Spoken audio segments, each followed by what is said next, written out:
Conrad Henderson was a 42-year-old elevator maintenance technician in Milwaukee. His wife often said his savings would never amount to anything. Most people agreed. They saw an old Ford truck, worn work boots, and homemade lunches packed before dawn. Nobody saw success coming. What Vanessa didn't know was that Conrad had been investing for 14 years under a different name. Then she threw his bank statement onto the kitchen counter. At that exact moment, his phone lit up with a message from an attorney. "Before we continue, tell me where you're watching from and what your local time is right now. It's always interesting to see how far these stories reach.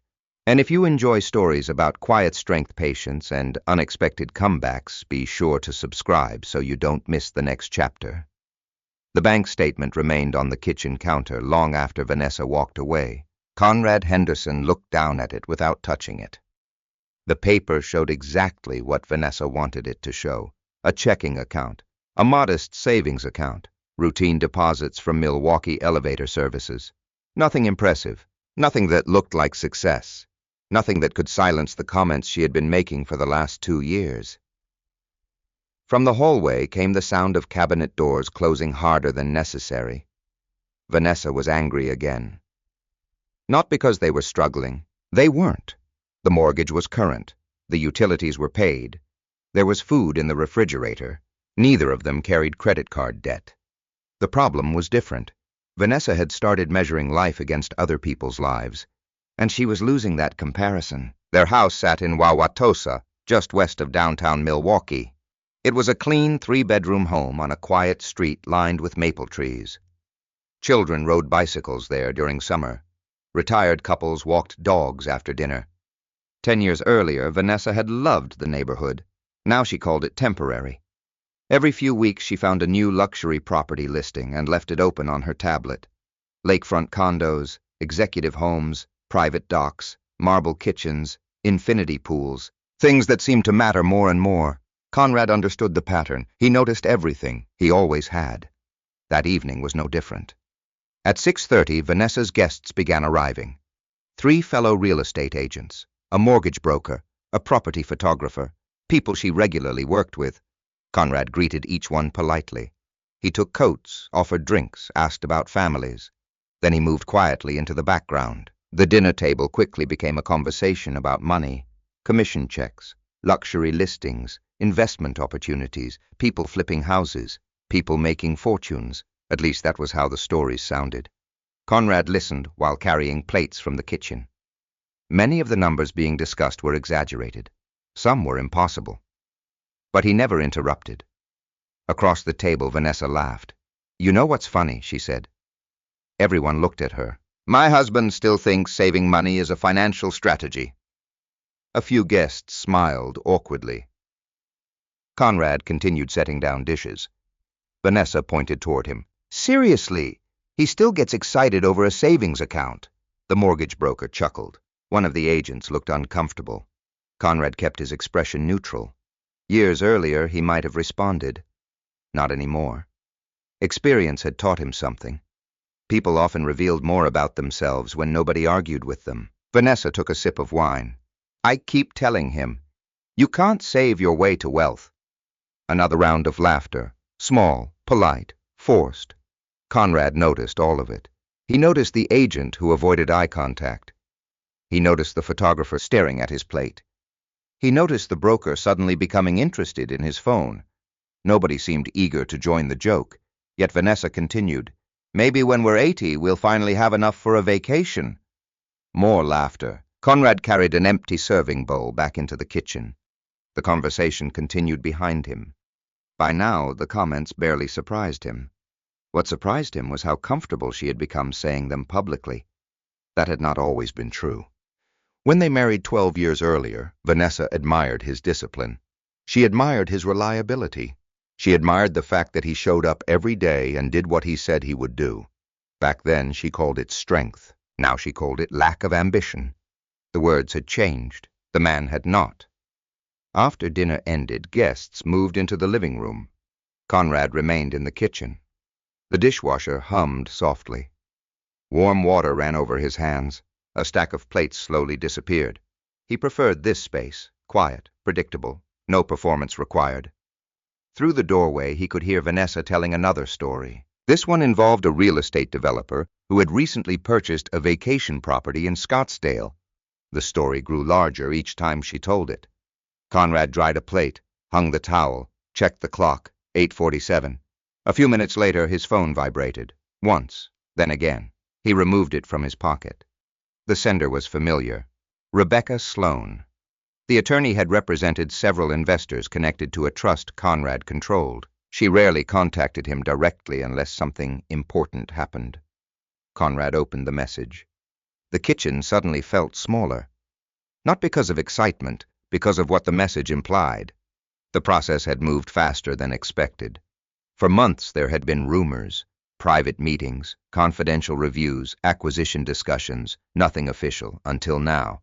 Conrad read the message twice, then a third time. His pulse remained steady. That was another habit built over years. Never react too quickly, never celebrate too early. Facts first, emotion later. He locked the phone and slipped it back into his pocket. A moment later, Vanessa entered the kitchen. Her wine glass was nearly empty. She leaned against the counter. "Still cleaning?" Conrad nodded. "Almost done." She glanced toward the sink, then toward the bank statement still sitting on the counter. The same statement she had thrown earlier. "You know," she said, "sometimes I wonder what life would have looked like if you'd taken more risks." Conrad dried another plate. "What kind of risks?" "Bigger ones." She shrugged. "Investments, businesses, opportunities." Conrad looked at her for a moment. There was something strange about hearing that. Not because she was wrong, because she was unknowingly describing exactly what he had done. Just not in a way she could see.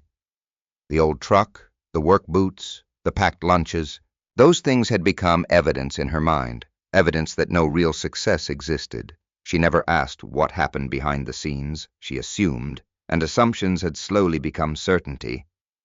Vanessa placed the glass into the sink. "I just don't want us stuck forever." Conrad nodded once. "I understand." She waited, perhaps expecting an argument, perhaps expecting a defense. Neither came. Finally, she walked away. The room became quiet again. Outside, rain tapped softly against the windows. Conrad reached into his pocket, opened the message one more time. This time he scrolled farther. An attachment waited below. Confidential. Shareholder update. Atlas Freight Technologies. His eyes moved across the screen. Slowly. Carefully. The numbers were larger than expected. Much larger. For the first time that evening, even Conrad felt a slight shift in his chest. Not excitement. Not yet. Possibility. Then another notification appeared. A second email. This one marked urgent. The subject line was short. Confidential shareholder communication action required. Conrad stared at the screen. The acquisition rumors were no longer rumors. Something significant was about to happen, and nobody in that house had any idea. Conrad Henderson still remembered the smell of motor oil on his mother's hands. Not because she worked in a garage, because she fixed everything herself. Broken lawnmowers, leaky faucets, old washing machines. If something stopped working, Margaret Warren believed it deserved an honest attempt before being replaced. That philosophy extended far beyond household repairs.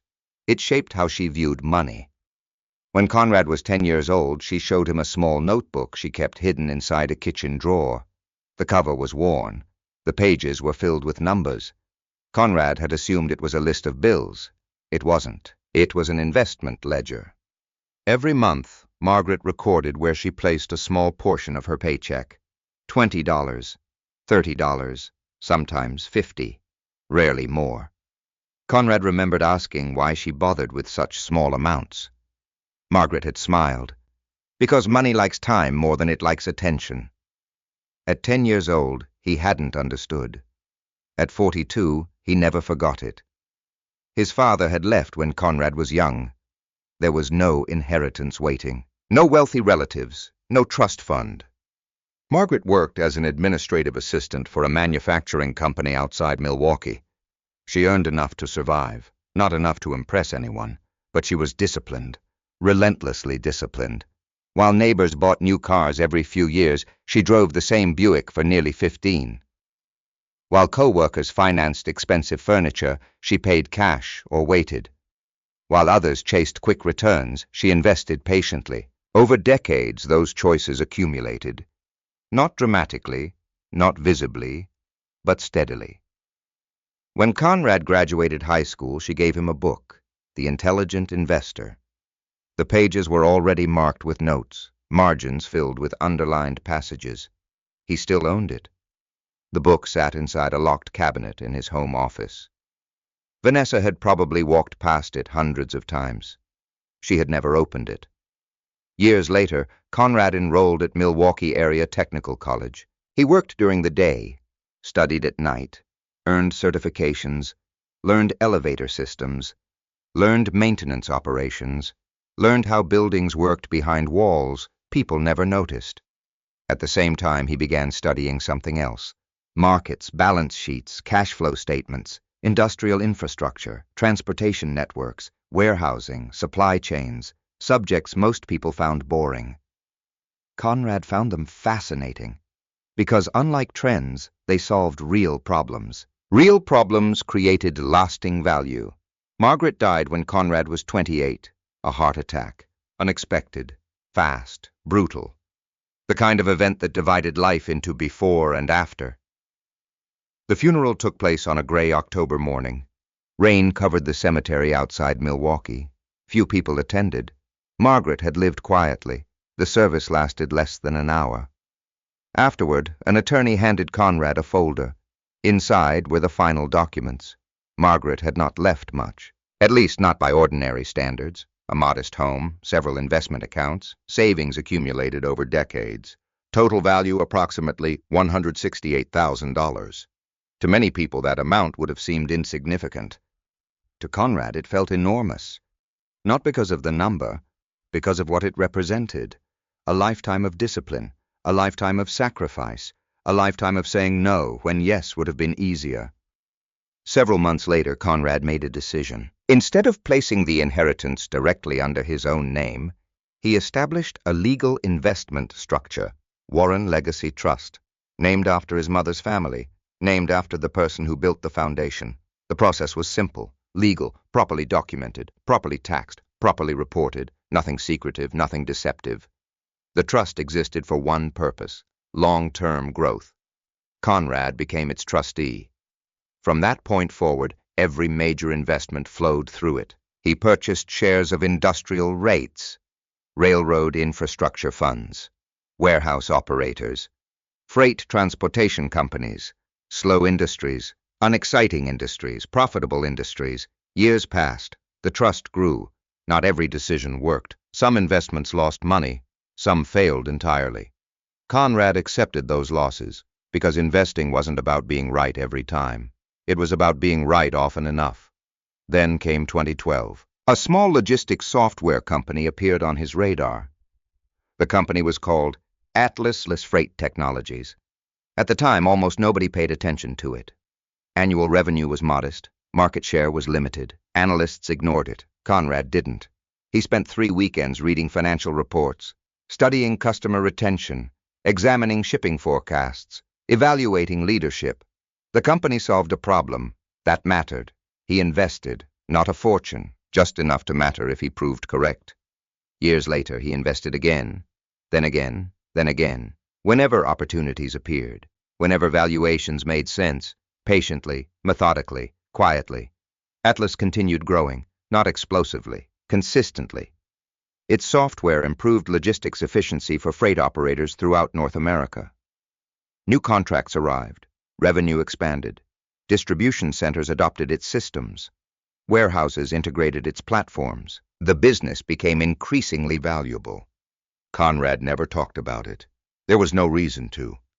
Good investments didn't become better because someone bragged about them. By the time Vanessa entered his life, Warren Legacy Trust already existed. They met at a charity fundraiser in Milwaukee. Vanessa was ambitious, energetic, confident. Conrad admired that. In those early years, she admired his steadiness. Money was rarely discussed. And when it was neither pushed too deeply, the trust remained part of his financial world. Separate, quiet, professional. Over time, Vanessa became increasingly focused on visible success. Luxury vehicles, prestigious neighborhoods, exclusive circles. Conrad moved in the opposite direction. The more wealth accumulated inside the trust, the less interested he became in displaying it. He still drove practical vehicles, still repaired things himself, still packed lunches, not because he lacked money, because habits built over decades rarely disappear, especially good ones. That difference slowly created distance. Vanessa interpreted simplicity as limitation. Conrad saw it as freedom.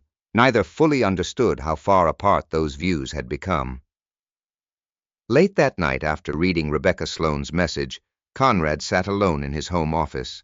The room was small, a desk, a bookshelf, a filing cabinet, nothing extravagant. Rain continued tapping against the windows. The confidential shareholder email remained open on his monitor. He carefully reviewed every page: acquisition proposal, preliminary valuation, projected timeline, legal disclosures, financial estimates. The numbers were larger than anything he had expected. Much larger. Atlas Freight Technologies was no longer a small logistics company. Several national firms wanted control. Competition for acquisition had begun. Conrad leaned back in his chair. He thought about Margaret, about the notebook, about the old kitchen drawer, about every small decision that had led here. 14 years. Thousands of choices, countless moments when spending would have been easier than investing. The journey suddenly felt very real. Then his phone vibrated. A new message from Rebecca Sloane appeared. Only one sentence. "The board meeting has been moved up. Something significant is happening." Conrad stared at the screen. For months, acquisition rumors had circulated quietly. Now people were moving fast. Very fast. And when powerful people started moving quickly around money, major changes usually followed. The first time Conrad Henderson heard the name Cameron Blake, it meant nothing to him. It came up casually during breakfast. Vanessa was scrolling through listings on her tablet while drinking coffee. "Cameron just closed another waterfront development," she said. Conrad looked up from his eggs. "That's good." Vanessa nodded. "He thinks the market around Milwaukee is about to explode." Conrad returned to eating. The conversation ended there.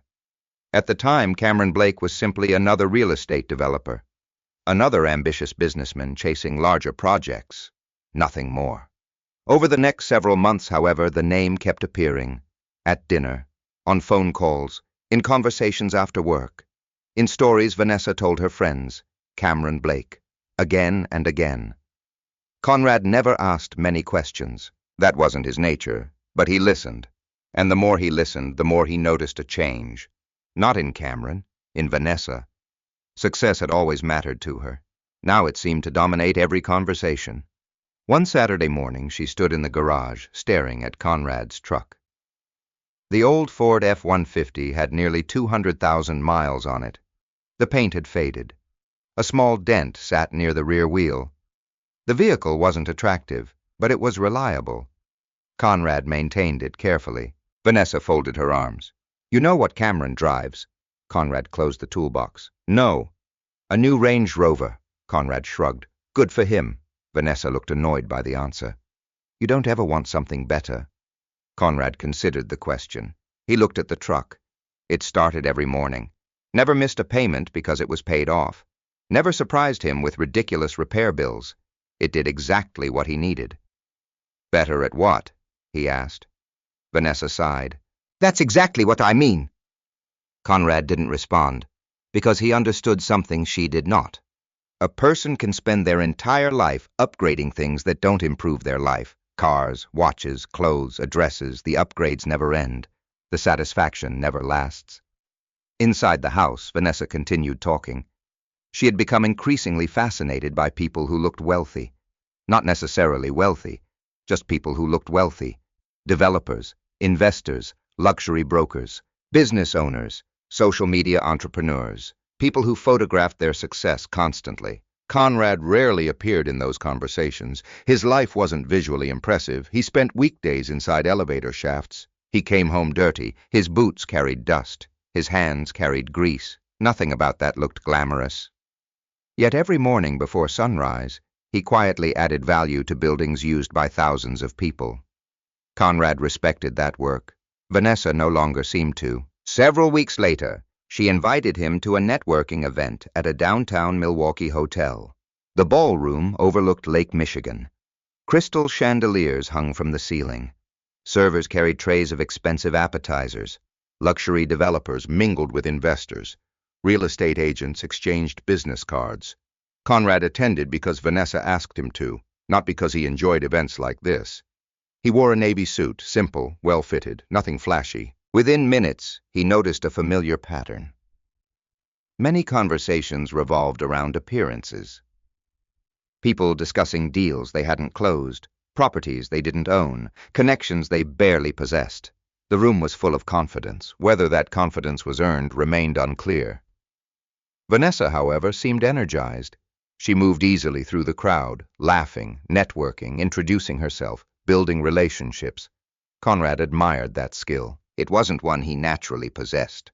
At one point, she guided him toward a group standing near the windows. A tall man immediately became the center of attention. Expensive watch, perfect haircut, custom-tailored suit, comfortable smile. "Cameron," Vanessa said. The man turned. "There he is." This was Cameron Blake. Conrad shook his hand. The grip was firm, practiced, professional. The conversation remained pleasant, mostly. Then Cameron asked what Conrad did. "Elevator maintenance." A brief pause followed, tiny, almost invisible.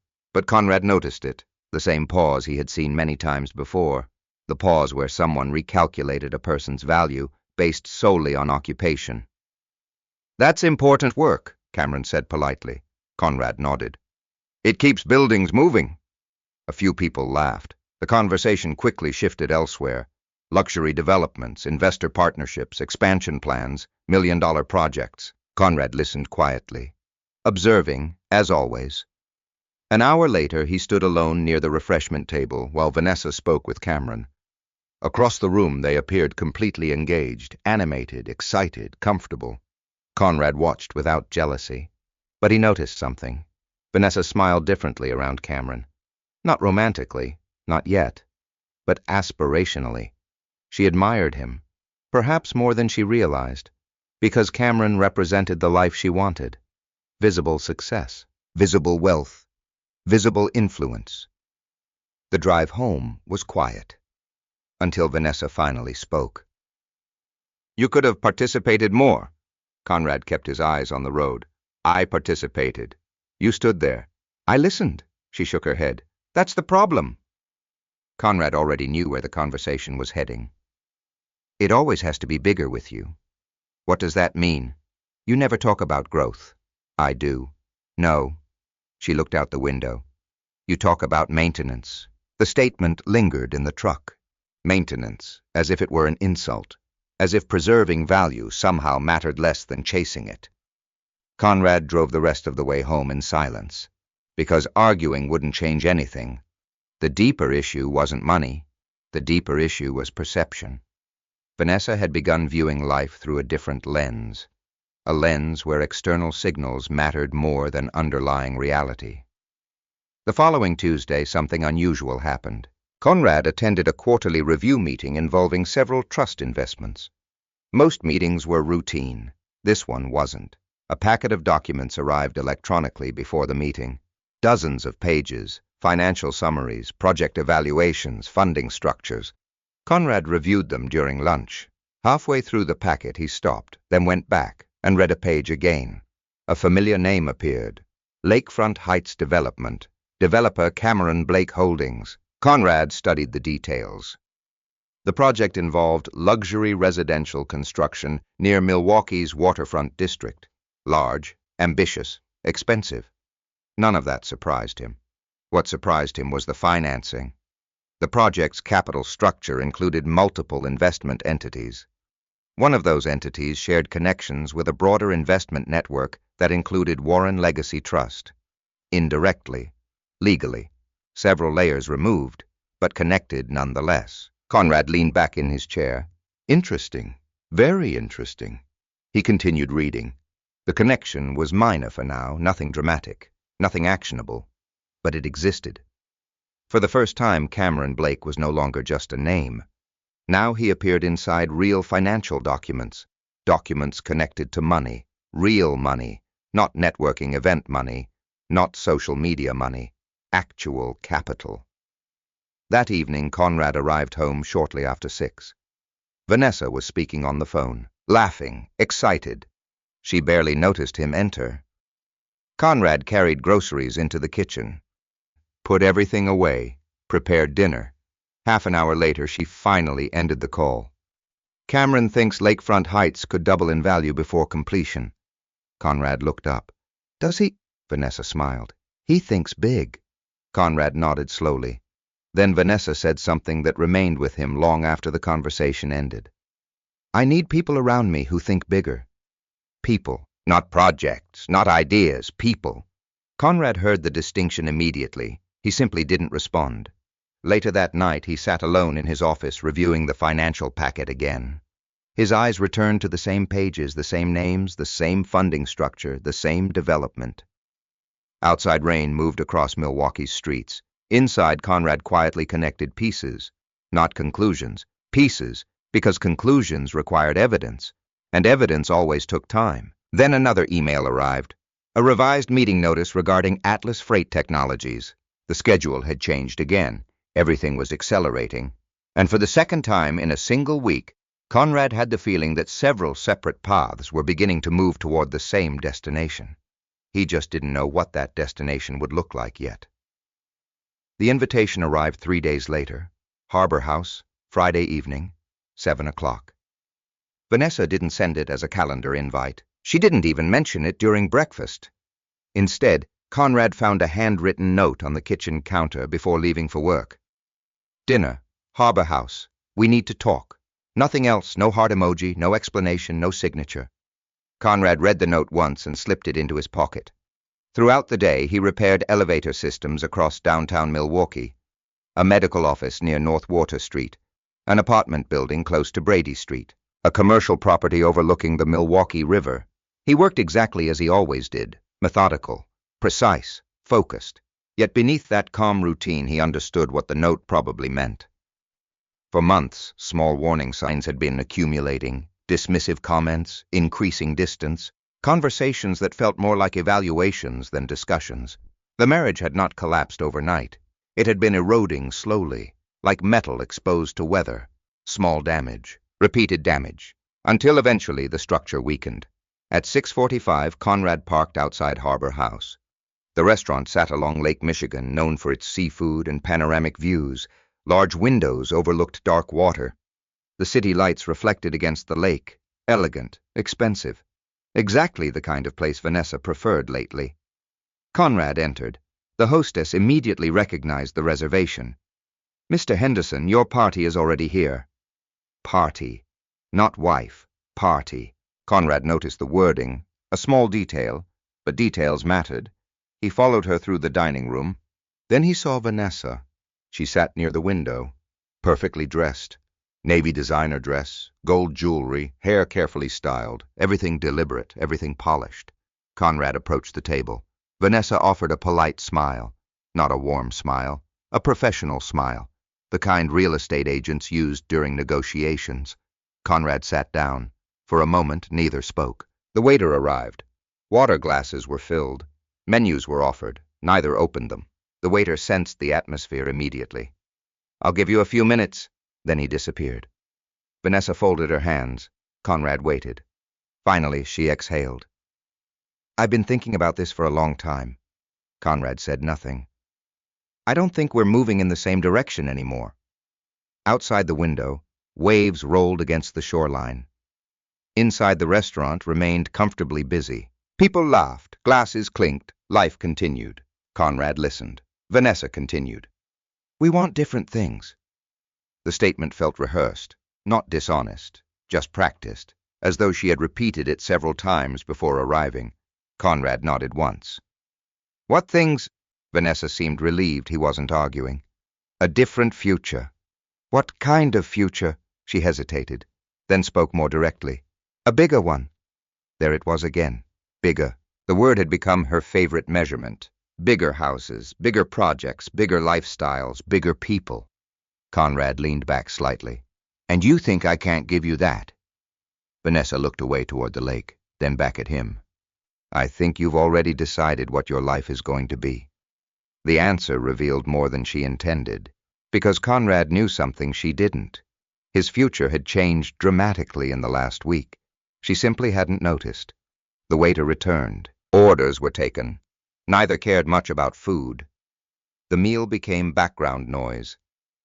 Vanessa continued speaking, about goals, about ambition, about opportunity, about wanting more. Conrad listened carefully. He noticed something unusual. She rarely used the word marriage. She rarely used the word love. The discussion centered almost entirely on lifestyle, on expectations, on status. As the conversation progressed, another realization settled in. This wasn't spontaneous. She had already made her decision. Tonight wasn't a discussion. Tonight was an announcement. The appetizers arrived. Neither touched them. Then Vanessa reached into her purse. A folder appeared, cream-colored, neatly organized. Conrad looked at it, then at her. She slid it across the table. What's this, a proposal? Conrad opened it. Property division, asset estimates, suggested separation terms. The paperwork had clearly been prepared by an attorney. He turned several pages. The assumptions were interesting, very interesting. Most of the financial estimates treated Conrad as an ordinary wage earner with modest savings, which from the outside was exactly what he appeared to be. Vanessa watched him, carefully, trying to read his reaction. Conrad kept turning pages, no emotion, no anger, no surprise, just observation. Have you already hired a lawyer? He asked. Yes. When? A few weeks ago. Conrad nodded, again not surprised. The groundwork had clearly been underway for some time. Then something happened. A familiar voice appeared behind him. Vanessa! Conrad looked up. Cameron Blake stood beside the table.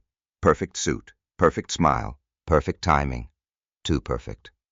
Even before Cameron spoke again, Conrad understood. This meeting wasn't accidental. Cameron smiled. Didn't realize you two were here. The lie was smooth, polished, professional. Conrad almost admired it. Vanessa stood. Oh, Cameron. Another rehearsed moment. Another coincidence that wasn't actually a coincidence. Cameron shook Conrad's hand. Good seeing you again. You too. For a few minutes, Cameron remained. The conversation drifted toward development projects, investment opportunities, business growth, future plans. Eventually, he excused himself, but the damage had already been done. The appearance alone communicated a message, whether intentional or not. Conrad understood it perfectly. Vanessa waited until Cameron disappeared. Then she spoke quietly. You see? Conrad looked at her. See what? The difference. There it was. Finally. No more indirect language, no more careful phrasing, just honesty, or something close to it. The difference between what? Conrad asked. Vanessa hesitated, then crossed the line completely. People who build things and people who maintain them. For the first time all evening, Conrad felt something. Not anger, not jealousy, disappointment. Deep disappointment, because she genuinely believed those were different categories of people. She genuinely believed maintaining value was somehow less important than creating it. The irony almost made him smile. If only she knew. If only she knew how much of his life had been spent quietly building value while everyone assumed he wasn't. The entrees arrived. Neither touched them. The conversation was already finished. Vanessa took a sip of water. I think separation is the best option. Conrad looked down at the folder, then back at her. The restaurant lights reflected softly against the window. Outside, Lake Michigan remained dark and endless. Inside, a marriage quietly reached its end. Conrad closed the folder. His voice remained calm, steady, measured, the same voice he used during equipment failures and emergency repairs. Is this your final decision? Vanessa didn't hesitate. Yes. Not a second, not a pause, not uncertainty, just certainty. Absolute certainty. Conrad studied her face, then nodded. Understood. For a brief moment, confusion appeared in her eyes. Perhaps she expected resistance. Perhaps she expected pleading. Perhaps she expected a fight. Instead, she received acceptance. the one response she hadn't prepared for. The check arrived. Conrad paid his half. Vanessa paid hers. Even that felt symbolic. When they finally stood to leave, Vanessa picked up her purse. Conrad picked up the folder. The separation proposal remained tucked beneath his arm. Near the restaurant exit, they stopped. The distance between them felt larger than a few feet, much larger. Vanessa looked relieved, as though a burden had been lifted. Conrad noticed that too. Then his phone vibrated. Once. A message. Rebecca Sloan. He glanced down. Only a few words appeared on the screen. The valuation numbers just came in. Call me immediately. Conrad stared at the message. Something significant had changed. Something very significant. And judging by Rebecca's urgency, the numbers were far beyond what anyone expected, including him. The parking lot outside Harbor House was nearly empty. Cold air rolled in from Lake Michigan. Conrad Henderson sat alone inside his aging Ford F-150, the engine off the dashboard dark. For several minutes, he did nothing. The separation proposal rested on the passenger seat. Vanessa's final decision echoed in his mind. Not because it surprised him, because of how little uncertainty she had shown. 12 years of marriage, reduced to a folder, reduced to calculations, reduced to assumptions. Conrad stared through the windshield, then his phone vibrated again. Rebecca Sloan. This time he answered. "Rebecca!" Her voice came immediately. "Where are you?" "Just left dinner." A brief pause. "Are you sitting down?"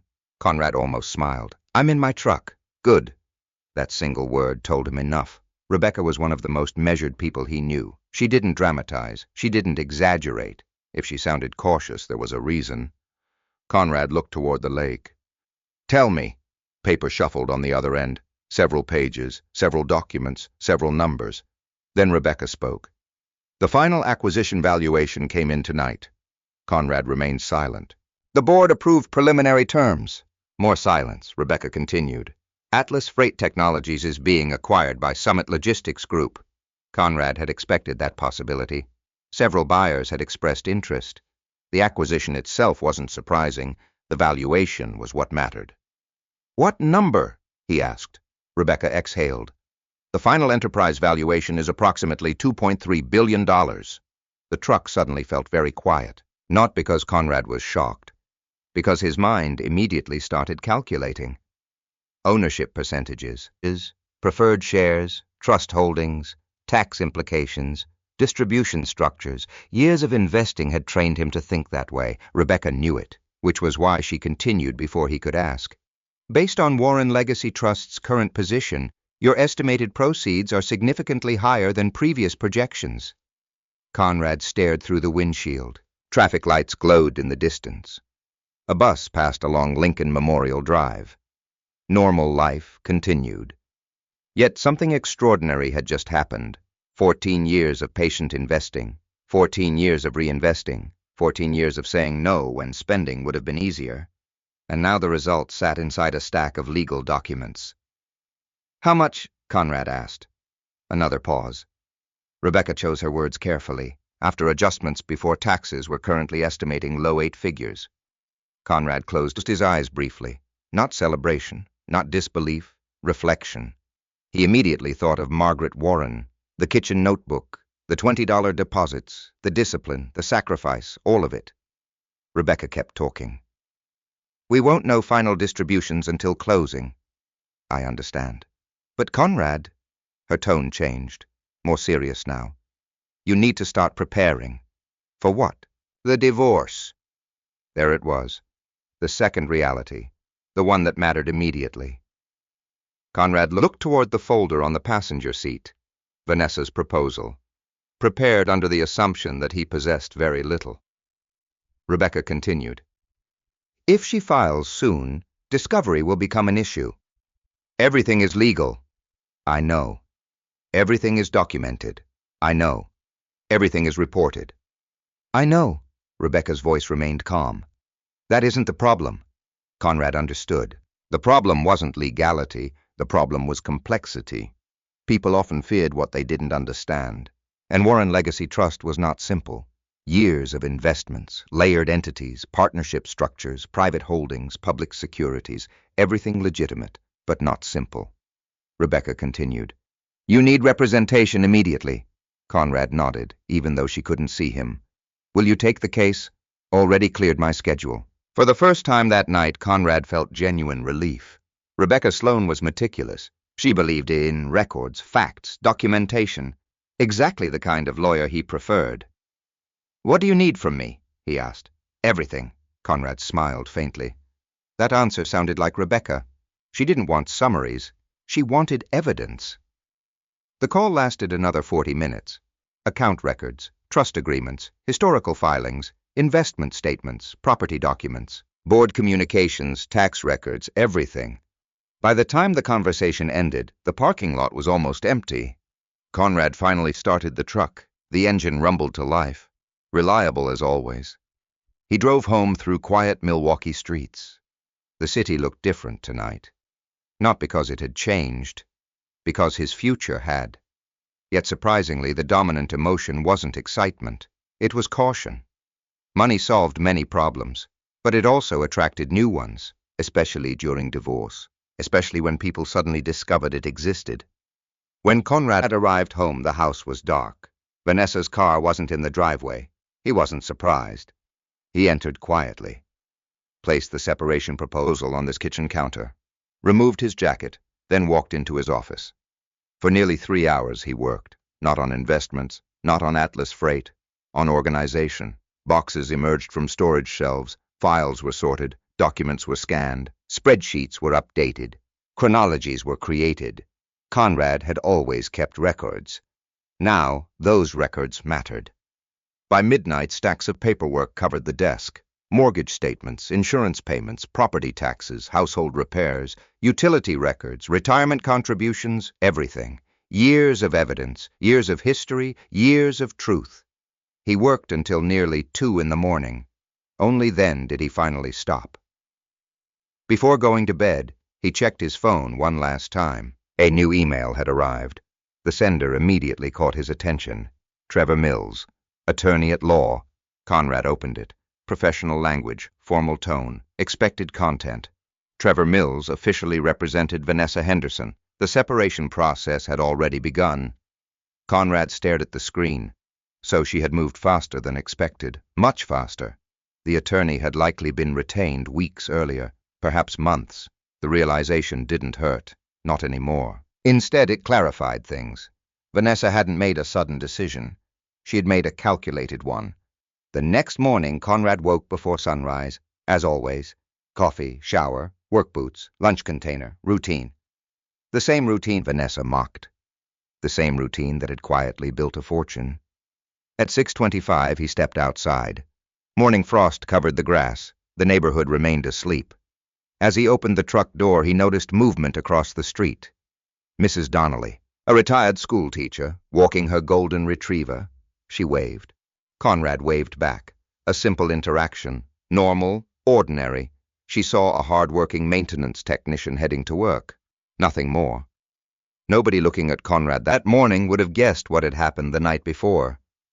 Nobody would have guessed that a major acquisition had transformed his financial future. Nobody would have guessed his marriage was ending. Nobody would have guessed lawyers were already preparing for battle. And that was fine with Conrad. Appearances had never interested him. Reality did. The workday passed quickly. Elevators didn't care about acquisitions. Mechanical systems didn't care about divorces. Equipment either worked or it didn't. Conrad appreciated that simplicity. Late that afternoon, however, another message arrived. This one from Rebecca. Short, direct, urgent. Vanessa officially filed today. Call me immediately. Conrad stared at the screen. The filing had come even sooner than expected. The legal process was no longer approaching. It had arrived. And somewhere inside Milwaukee County Family Court, a case had just been opened based on assumptions that were about to collide with reality. Conrad Henderson received the official filing at 4:17 p.m. He was standing inside the mechanical room of a 12-story office building near West Wisconsin Avenue when Rebecca Sloan forwarded the documents. The elevator inspection had just ended. The equipment was functioning properly. The report was complete. Everything in that room made sense. The paperwork on his phone was different. Conrad sat on a metal maintenance stool and began reading. Petitioner Vanessa Henderson, Respondent Conrad Henderson.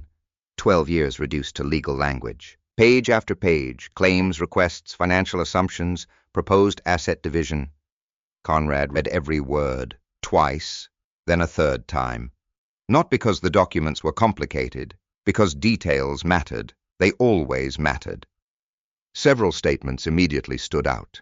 Vanessa's filing described him as a husband with limited financial growth, a modest income, minimal assets, little investment activity. The narrative was clear. She had built a legal strategy around the version of Conrad she believed existed.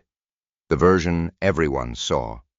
The maintenance technician, the old truck, the practical clothes, the savings account, the man who packed leftovers for lunch. From the outside, the story seemed reasonable. From the inside, it was incomplete, dangerously incomplete. Conrad finished reading, then called Rebecca. She answered immediately. "You've seen it?" "Yes." "What do you think?" Conrad leaned against a workbench. "I think they built the case before they gathered the facts." Rebecca laughed softly. "That's exactly what they did." Her confidence wasn't arrogance, it came from preparation. Unlike many attorneys, Rebecca rarely made dramatic predictions. She preferred documents, evidence, records, facts, and she had already spent the previous 2 days reviewing Conrad's financial history. The deeper she looked, the more organized everything became. "You need to come into the office tomorrow morning," she said. "I'll be there. We need to build a timeline." Conrad nodded. "I already started." "Of course you did." That answer didn't surprise her. Conrad documented everything. Years earlier, when a plumbing leak damaged part of their basement, he kept every repair invoice, every insurance email, every contractor estimate. Not because he expected a dispute, because organization reduced problems. Now that habit was becoming valuable. Very valuable. The next morning, Conrad arrived at Rebecca Sloane's office shortly after 8. The building sat near Cathedral Square in downtown Milwaukee. Professional, quiet, efficient. Exactly what he expected from Rebecca. When he entered the conference room, she was already working. 3 large binders sat on the table, several legal pads, stacks of printed documents, highlighted notes, color-coded tabs. Rebecca didn't waste time. She slid a binder toward him. "I started organizing household contributions." Conrad opened it. The first section covered mortgage payments, month by month, year by year. Rebecca pointed to a spreadsheet. "Who made these payments?" "We both contributed." "Through which account?" "The joint account." Rebecca nodded. "And where did the money originate?" "My paycheck." "Documented?" "Yes." "Good." The conversation continued for hours. Insurance, property taxes, roof repairs, heating system replacement, kitchen renovations, vehicle maintenance, household expenses, everything. Each answer generated another document, another record, another piece of evidence. Around noon, Rebecca leaned back in her chair. "Do you know what concerns me most?" Conrad looked up. "What?" "They didn't ask the right questions." That statement caught his attention. Rebecca opened another file. The divorce filing, several financial disclosures, several information requests. She tapped a page. They focused almost entirely on visible assets. Conrad understood immediately. Checking accounts, savings accounts, vehicles, the house, retirement contributions, the obvious categories. "They never investigated Warren Legacy Trust," Rebecca said. Conrad remained silent. Rebecca continued. "They know it exists, but they don't understand it." That distinction mattered a lot, because understanding something and merely knowing its name were completely different things. Rebecca opened another binder. This one contained trust records, historical filings, investment summaries, legal structures, ownership documentation, everything, perfectly organized, perfectly compliant, perfectly legal. She looked directly at Conrad. "Have you ever hidden assets?"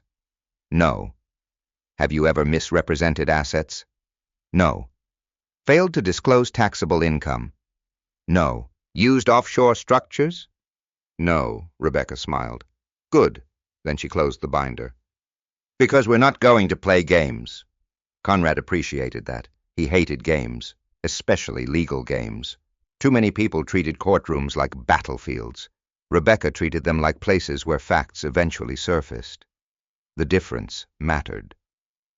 Around 2 o'clock, another name entered the conversation. Trevor Mills, Vanessa's attorney. Rebecca had already reviewed his background: successful, experienced, aggressive, known for applying pressure during negotiations. Not unethical, just relentless. "He'll push hard during discovery," Rebecca said. Conrad nodded. "Expected." "He'll assume you're hiding something." "I'm not." "I know." She smiled slightly. "The problem is that people often assume quiet men are hiding things." Conrad almost laughed. That observation described much of his adult life. People frequently filled silence with assumptions. They mistook privacy for secrecy, restraint for weakness, patience for passivity. Rebecca continued. "Eventually they'll discover there's money." Conrad nodded. "They'll assume it appeared recently." "Probably." "They'll be wrong." "Very." Because every dollar inside Warren Legacy Trust carried a history. A documented history. Investment records stretching back 14 years. Nothing sudden, nothing mysterious, just compounding. The oldest force in finance: patience. That afternoon, Conrad returned to work. He preferred it that way. Some people facing divorce took time off. Conrad repaired elevators. Work helped him think. Work provided structure. Work kept emotions from becoming decisions. Late in the day, however, something unexpected happened. While reviewing documents for a scheduled trust meeting, he noticed a familiar name. Again, Cameron Blake. Conrad frowned. The connection appeared inside investment materials related to Lakefront Heights development. He had seen references before. Now there were more details, more financial relationships. Nothing alarming yet, but enough to attract attention. Conrad continued reading. Funding sources, investment groups, preferred equity structures, debt facilities, projected returns. The deeper he looked, the more interconnected everything became. The project was significantly larger than he realized, and significantly more dependent on outside capital. Interesting, very interesting. That evening, Conrad returned home. Vanessa wasn't there. The house felt strangely empty. Not painful, just unfamiliar. For years, even during arguments, her presence filled the rooms. Now silence occupied the space. Conrad prepared dinner: grilled chicken, rice, vegetables, simple. After eating, he moved into his office. Several more hours passed organizing records, creating timelines, updating spreadsheets, preparing disclosures. Near 9 o'clock, Rebecca emailed.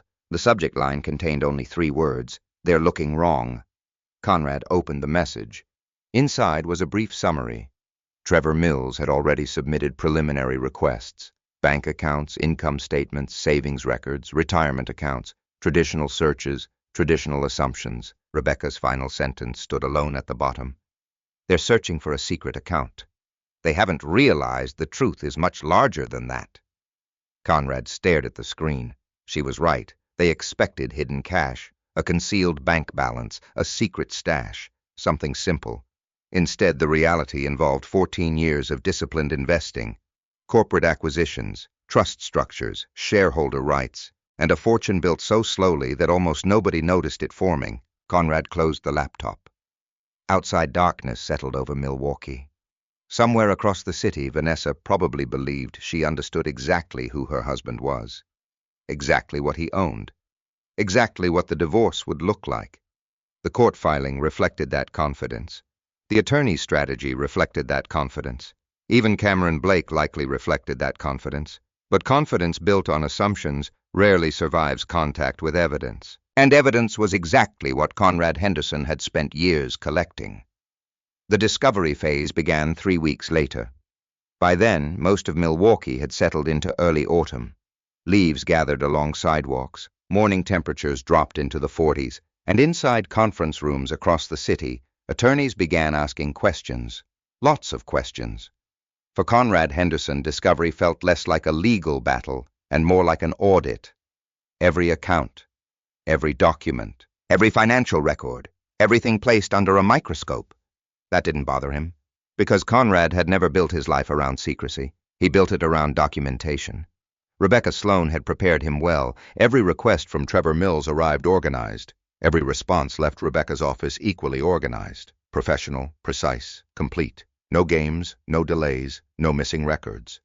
At first, Trevor seemed confident. His strategy followed a familiar pattern. Search for hidden accounts. Search for undisclosed income. Search for suspicious transfers. Search for financial inconsistencies. The approach worked often enough to become routine. Many divorces involved people hiding assets, moving money, concealing accounts, manipulating records. Trevor clearly expected something similar. Instead, every path led to paperwork. Lots of paperwork. Clean paperwork.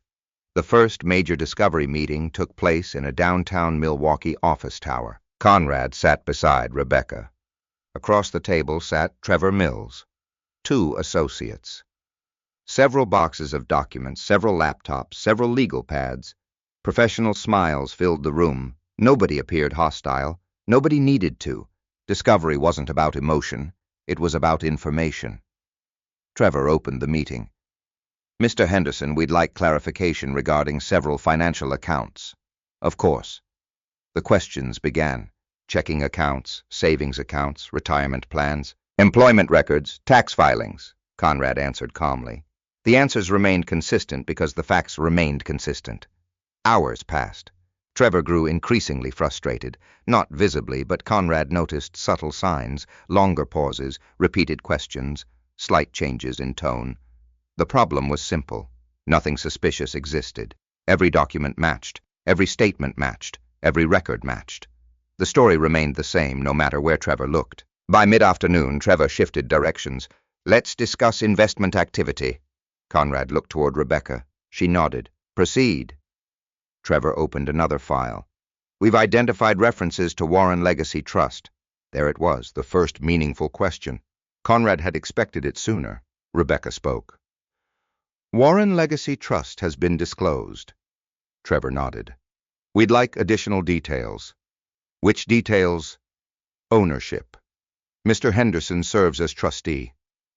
"Beneficiaries," Rebecca answered again. "Disclosed in previously provided records." Trevor turned several pages. Conrad watched carefully. The attorney knew the trust existed. That much was obvious. What remained unclear was whether he understood it. The next question provided the answer. "How much money is currently held inside the trust?" Rebecca immediately objected. Not because the question was improper, because it was imprecise. Trevor rephrased. Rebecca responded. The discussion became technical. Legal definitions, valuation methods, asset classifications, ownership structures. Hours passed. When the meeting finally ended, Conrad noticed something important. Trevor still appeared focused on numbers. Not history, not structure, not origin. Numbers. He wanted a balance, a total, a headline figure. That was a mistake. Because Warren Legacy Trust wasn't a bank account. It was a 14-year investment history. Understanding one required understanding the other. Several days later, another development emerged. Vanessa began pushing aggressively for a faster settlement. Rebecca learned this through routine legal communications. The timing caught her attention. It also caught Conrad's, because Vanessa had shown little interest in speed before. Now she suddenly wanted everything accelerated. Why Rebecca suspected outside influence. Conrad suspected the same. The answer arrived sooner than expected. Late one evening, he attended a virtual investment review related to several trust holdings. Most discussions were routine, quarterly updates, performance reviews, market outlooks, nothing unusual. Then Lakefront Heights development appeared on the agenda. Conrad immediately paid attention. The project had become increasingly familiar. Cameron Blake's signature development. Luxury waterfront housing. Premium retail space. High-end amenities. Expensive. Everything. The presentation continued. Construction timelines.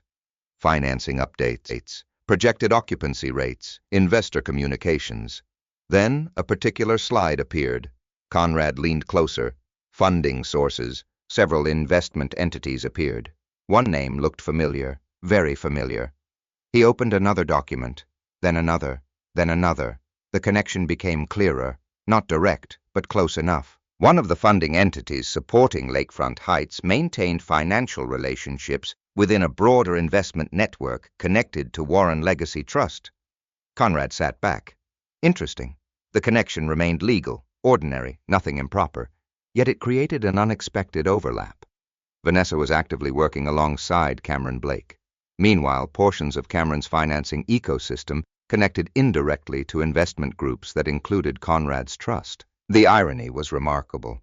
Vanessa spent months criticizing Conrad's financial judgment, yet some of the capital supporting her future opportunities flowed through networks connected to those very decisions. Conrad didn't tell Rebecca immediately. He wanted facts first, always facts first. So he spent several evenings reviewing documents, public filings, investment summaries, project disclosures, financial statements. The deeper he looked, the more curious things became. Not alarming, just curious. Certain projections seemed optimistic, very optimistic. Occupancy assumptions, reservation numbers, revenue forecasts. Everything looked impressive, perhaps too impressive. Conrad wasn't a real estate developer, but he had spent 14 years evaluating investments. That experience taught him something valuable. Whenever projections looked perfect, additional questions became necessary. The following week, Rebecca called unexpectedly. "Do you have a minute?" "Of course." "I received new correspondence from Trevor." Conrad waited. "He wants expedited discovery." That wasn't surprising. "What reason?" Rebecca paused. "Pressure." "From Vanessa?" "Possibly." Conrad considered that. Then another possibility emerged. "Cameron Blake." Rebecca remained silent for a moment. "Interesting." Conrad explained what he had discovered regarding Lakefront Heights. Not conclusions, just facts, connections, relationships, structures. Rebecca listened carefully. When he finished, she spoke slowly. "That's worth examining." "You think so?" "I do." Rebecca never chased speculation, which made the answer significant. "If Cameron's project depends on timing," she said, "and Vanessa's future depends on Cameron's project, then accelerated settlement suddenly makes sense." Conrad understood immediately. A quick divorce, a clean financial picture, no complications, no surprises, no delays. Convenient, very convenient. The next morning, Rebecca requested additional records through formal channels. Nothing aggressive, nothing unusual, just standard legal procedure. Still, the timing seemed to make people nervous. Responses arrived unusually fast, almost too fast. That caught Rebecca's attention. It caught Conrad's too. Late Friday afternoon, another package of documents arrived electronically. Conrad reviewed them after work, page after page. Contracts, disclosures, investment summaries. Then one particular page stopped him. His eyes returned to it twice, 3 times, 4 times. A name appeared within the financing chain, a name he already knew. A name connected to Warren Legacy Trust, not ownership, not control, but influence, indirect influence. The kind investors often overlooked until it became important. Conrad closed the document, then immediately called Rebecca. She answered on the second ring. "I found something." Her voice sharpened. "What?" Conrad explained. Several minutes passed. No interruptions, no speculation, only facts. When he finished, Rebecca remained silent. Then she said something that immediately changed the atmosphere. "If this documentation is accurate, Warren Legacy Trust may have more visibility into Lakefront Heights than anyone realizes."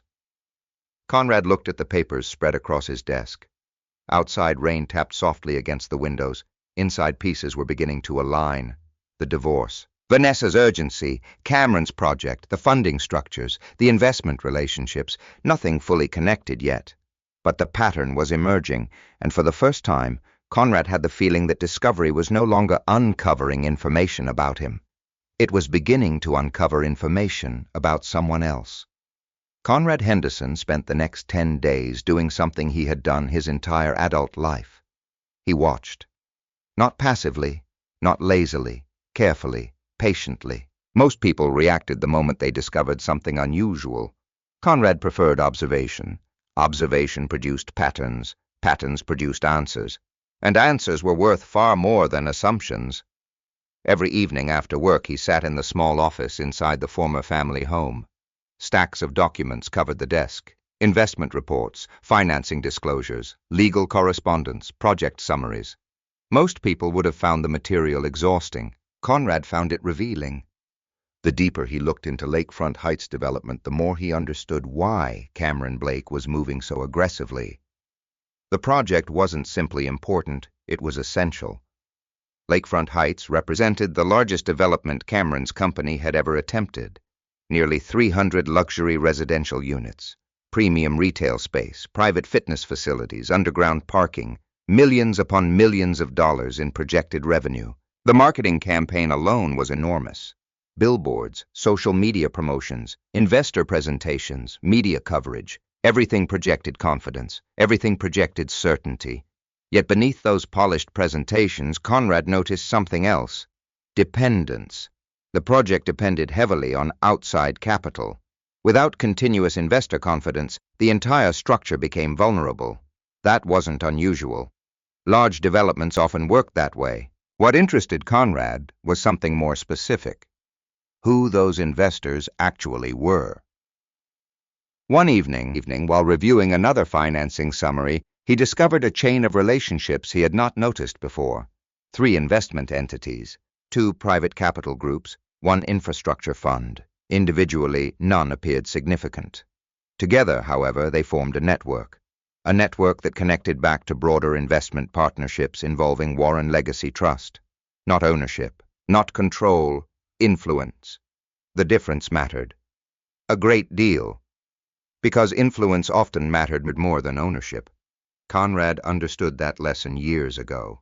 The person holding the loudest voice wasn't always the person holding the most power. Often it was the person who controlled access to money, access to information, access to approval. And Warren Legacy Trust occupied a surprisingly important position inside several of those networks. Conrad stared at the documents. The irony continued growing. Vanessa believed Cameron represented everything Conrad lacked: success, vision, opportunity. Meanwhile, portions of Cameron's future depended on investment structures connected to decisions Conrad made years earlier, decisions Vanessa had openly mocked. The realization didn't make Conrad feel victorious. It made him curious, very curious, because another question now demanded an answer. How much did Cameron know? Several days later, Rebecca Sloan called. "Are you free for lunch?" Conrad glanced at the elevator maintenance schedule. "I can make time." "Good." Her tone suggested she had discovered something. The meeting took place at a quiet restaurant near Cathedral Square. Nothing fancy. Rebecca preferred places where conversations could happen without interruption. The moment they sat down, she opened a folder. No small talk, no wasted time. "Look at this." Conrad examined the documents, several pages, several highlighted sections, financial disclosures, project communications. Then he noticed the issue. Reservation data, projected occupancy figures, marketing reports. The numbers didn't align. Not exactly. Rebecca pointed toward the highlighted paragraph. "See this?" Conrad nodded. The development's promotional materials suggested a stronger buyer commitment than supporting records appeared to show. Not fraud. Not yet. But enough inconsistency to raise questions. Rebecca folded her hands. Questions create risk. Conrad understood, especially in real estate, especially when investors expected transparency. "Do you think Cameron knows?" Conrad asked. Rebecca paused, then answered carefully, "I think Cameron knows exactly what his numbers look like." That response lingered, because it wasn't an accusation, it was an observation. Professional, measured, precise. The same qualities Conrad respected. Rebecca continued. "The bigger issue is Vanessa." Conrad looked up. "What about her?" "She's becoming increasingly involved." That wasn't surprising. Vanessa had spoken about Lakefront Heights constantly. The project represented opportunity, status, visibility, everything she wanted. Rebecca opened another document. "According to several communications, she's helping market portions of the development." Conrad nodded slowly. That made sense. Vanessa was talented, ambitious, excellent at selling possibilities. The problem was that possibilities and realities weren't always the same thing. And if those two things drifted too far apart, Problems followed. A week later, Conrad experienced another unexpected moment. He stopped at a grocery store after work. Nothing unusual, just a routine errand: milk, bread, coffee, the ordinary pieces of life. As he turned into an aisle, he spotted Vanessa. She hadn't noticed him yet. She stood several shelves away, speaking with Cameron Blake. The conversation appeared casual, comfortable, familiar. Conrad observed for only a moment. Long enough to notice body language, long enough to notice confidence, long enough to notice assumptions. Then he continued shopping. No confrontation, no jealousy, no scene, because none of those things produced useful information. But the encounter reinforced something. Vanessa's future plans clearly included Cameron's world, perhaps not romantically, perhaps professionally, perhaps both. Conrad didn't know. What mattered was influence, and Cameron's influence over Vanessa was growing. The following Friday, another development occurred. A confidential investor update arrived regarding Lakefront Heights. Conrad reviewed it late that evening. Halfway through the report, he stopped reading, then went back. The same section, twice, 3 times. Something felt wrong. Not illegal, not obvious, but wrong. The language describing buyer demand appeared unusually aggressive, almost promotional. The document resembled marketing material more than investment reporting.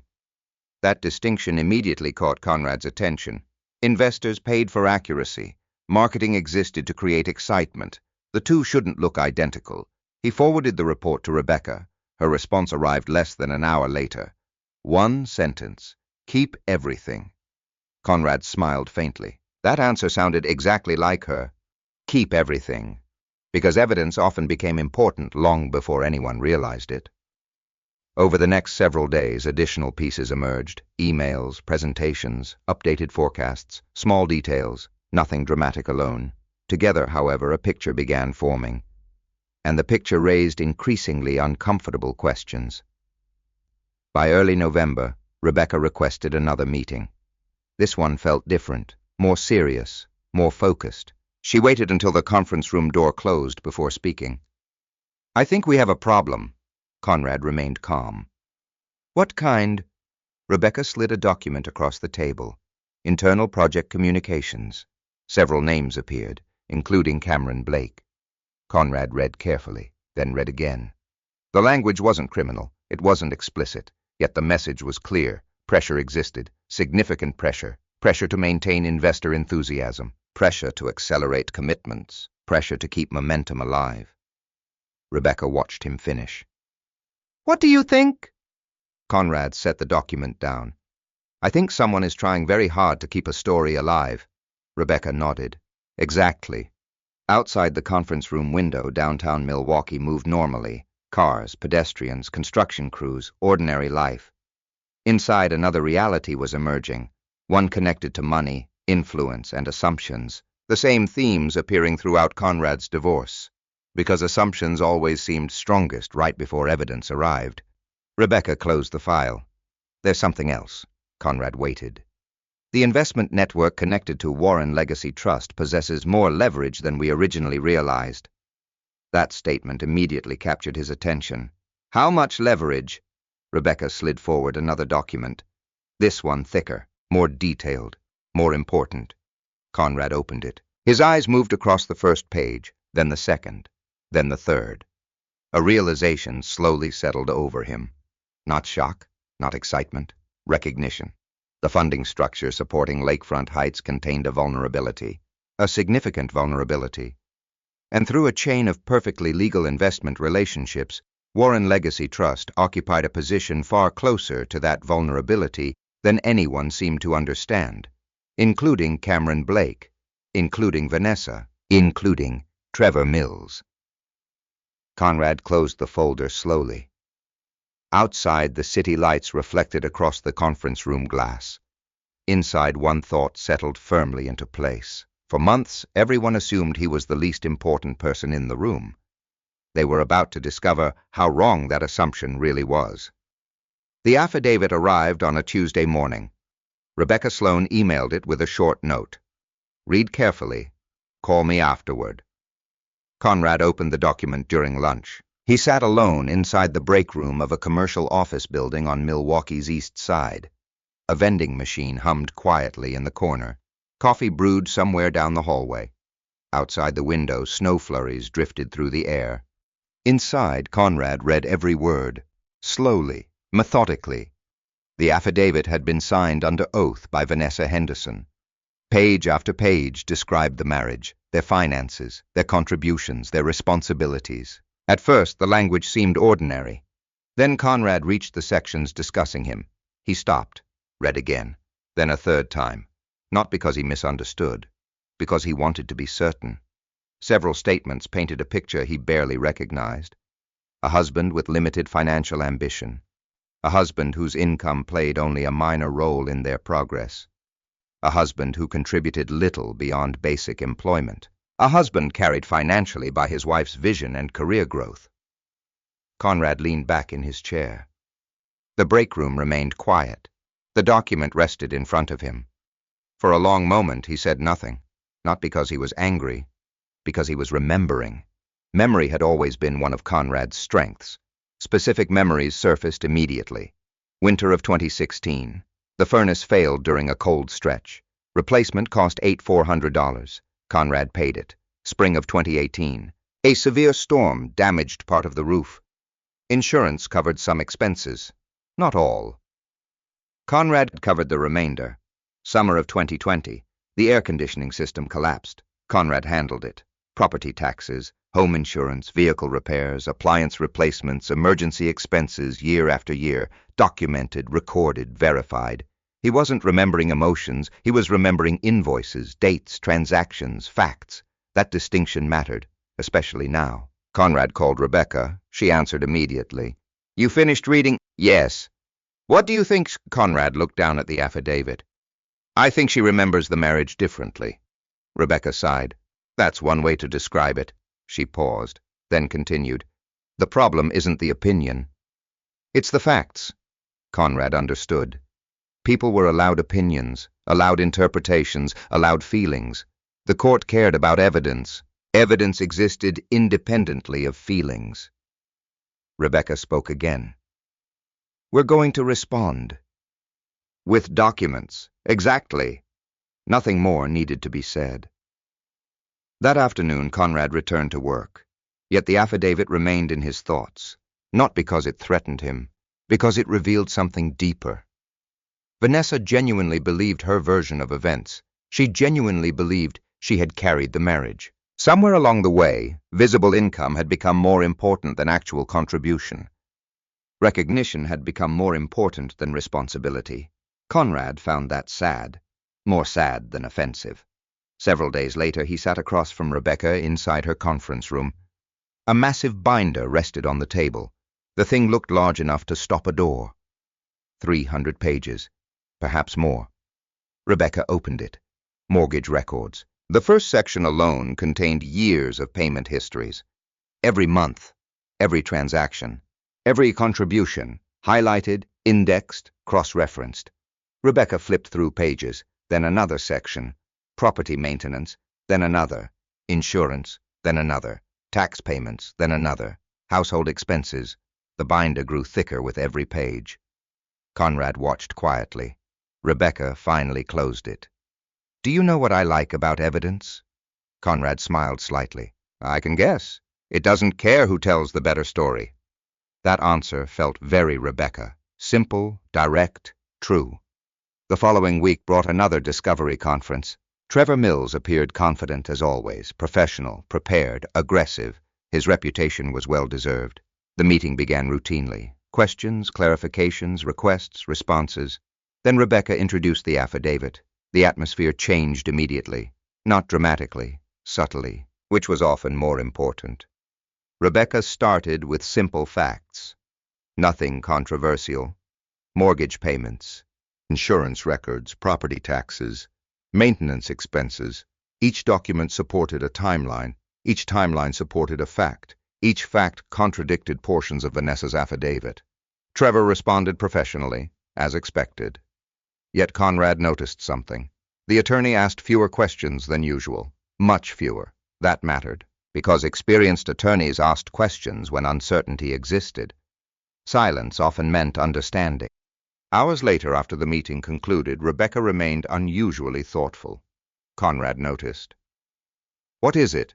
She closed a file. "I'm thinking about strategy." "What kind of strategy?" Rebecca leaned back. "They keep focusing on appearances." Conrad understood immediately. The old truck, the maintenance job, the modest lifestyle, the savings account, the visible pieces, the misleading pieces. Rebecca continued. "They still haven't adjusted their assumptions. About the trust. About everything." That answer surprised him. Rebecca opened another document. This one related to financial disclosures. "They assumed the trust became valuable recently." Conrad frowned. "It didn't." "Exactly." The distinction mattered enormously. A sudden windfall and a 14-year investment history were very different things. Legally, financially, practically. Everything depended on origin, documentation, timing, ownership. Rebecca tapped the page. "They're chasing a recent success story. But the real story started 14 years ago." Conrad nodded slowly. That was true. Atlas Freight had not transformed his finances overnight. The acquisition merely revealed value already created over time. The growth existed long before anyone noticed, long before Vanessa became dissatisfied, long before Cameron Blake appeared, long before the divorce. The next morning, another unexpected development occurred. Rebecca called before work, early, very early. Conrad immediately sensed something had happened. "Good morning." Rebecca didn't waste time. "I received additional materials regarding Lakefront Heights." Conrad became attentive. "What kind of materials?" "Internal communications." "Interesting, very interesting." Rebecca continued. "Nothing illegal. But there are discrepancies." Conrad walked towards the kitchen window. Snow covered the neighborhood. Everything looked calm. The legal world rarely reflected appearances. "What kind of discrepancies?" "Representation." That single word carried weight. Investors relied on representation, accurate numbers, accurate forecasts, accurate disclosures. Anything less created risk. Rebecca explained further. Certain buyer interest figures appeared stronger in presentations than in supporting documents. Certain projections seemed increasingly aggressive. Again, not fraud, not proof of misconduct, just questions. Questions that kept multiplying. Conrad listened carefully. The connection between the divorce and Lakefront Heights remained indirect. Yet every week those two paths seemed to move closer together. By Friday evening, another package of records arrived. This one larger than previous disclosures. Conrad spent nearly 4 hours reviewing them. Halfway through, he stopped. A familiar name appeared. Vanessa. Several references involved marketing activities connected to the development, public-facing presentations, client events, promotional materials. The more he read, the more involved she appeared. Conrad leaned back. A realization settled in. Vanessa wasn't simply near the project. She had become part of it, part of its image, part of its growth story, part of its public face. If problems emerged, they would affect more than Cameron Blake. They would affect Vanessa, too. The thought brought him no satisfaction, only concern. Because despite everything, Conrad never wanted harm to come to her. He wanted truth, not revenge. There was a difference, a very important difference. Late Sunday evening, Rebecca sent another email. Attached was a draft response to the affidavit, 312 pages, supporting documents, supporting records, supporting timelines. Every claim matched evidence. Every statement matched documentation. No emotion, no insults, no attacks, just facts. At the bottom of the email, Rebecca included one final note. Truth becomes powerful when it's organized. Conrad read the sentence twice, then closed the laptop. Outside, snow continued falling across Milwaukee. Inside, years of records waited patiently inside binders. Mortgage payments, repair receipts, investment statements, tax documents. Every piece of evidence telling the same story. A story nobody bothered to learn because appearances seemed easier.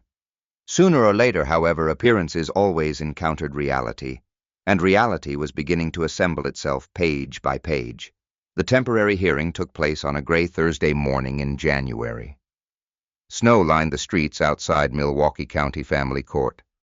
Cars moved slowly through slush-covered intersections. People hurried into government buildings with their collars raised against the cold. Inside courtroom 412, everything felt different. Warmer, quieter, more controlled. Conrad Henderson arrived 20 minutes early, as always.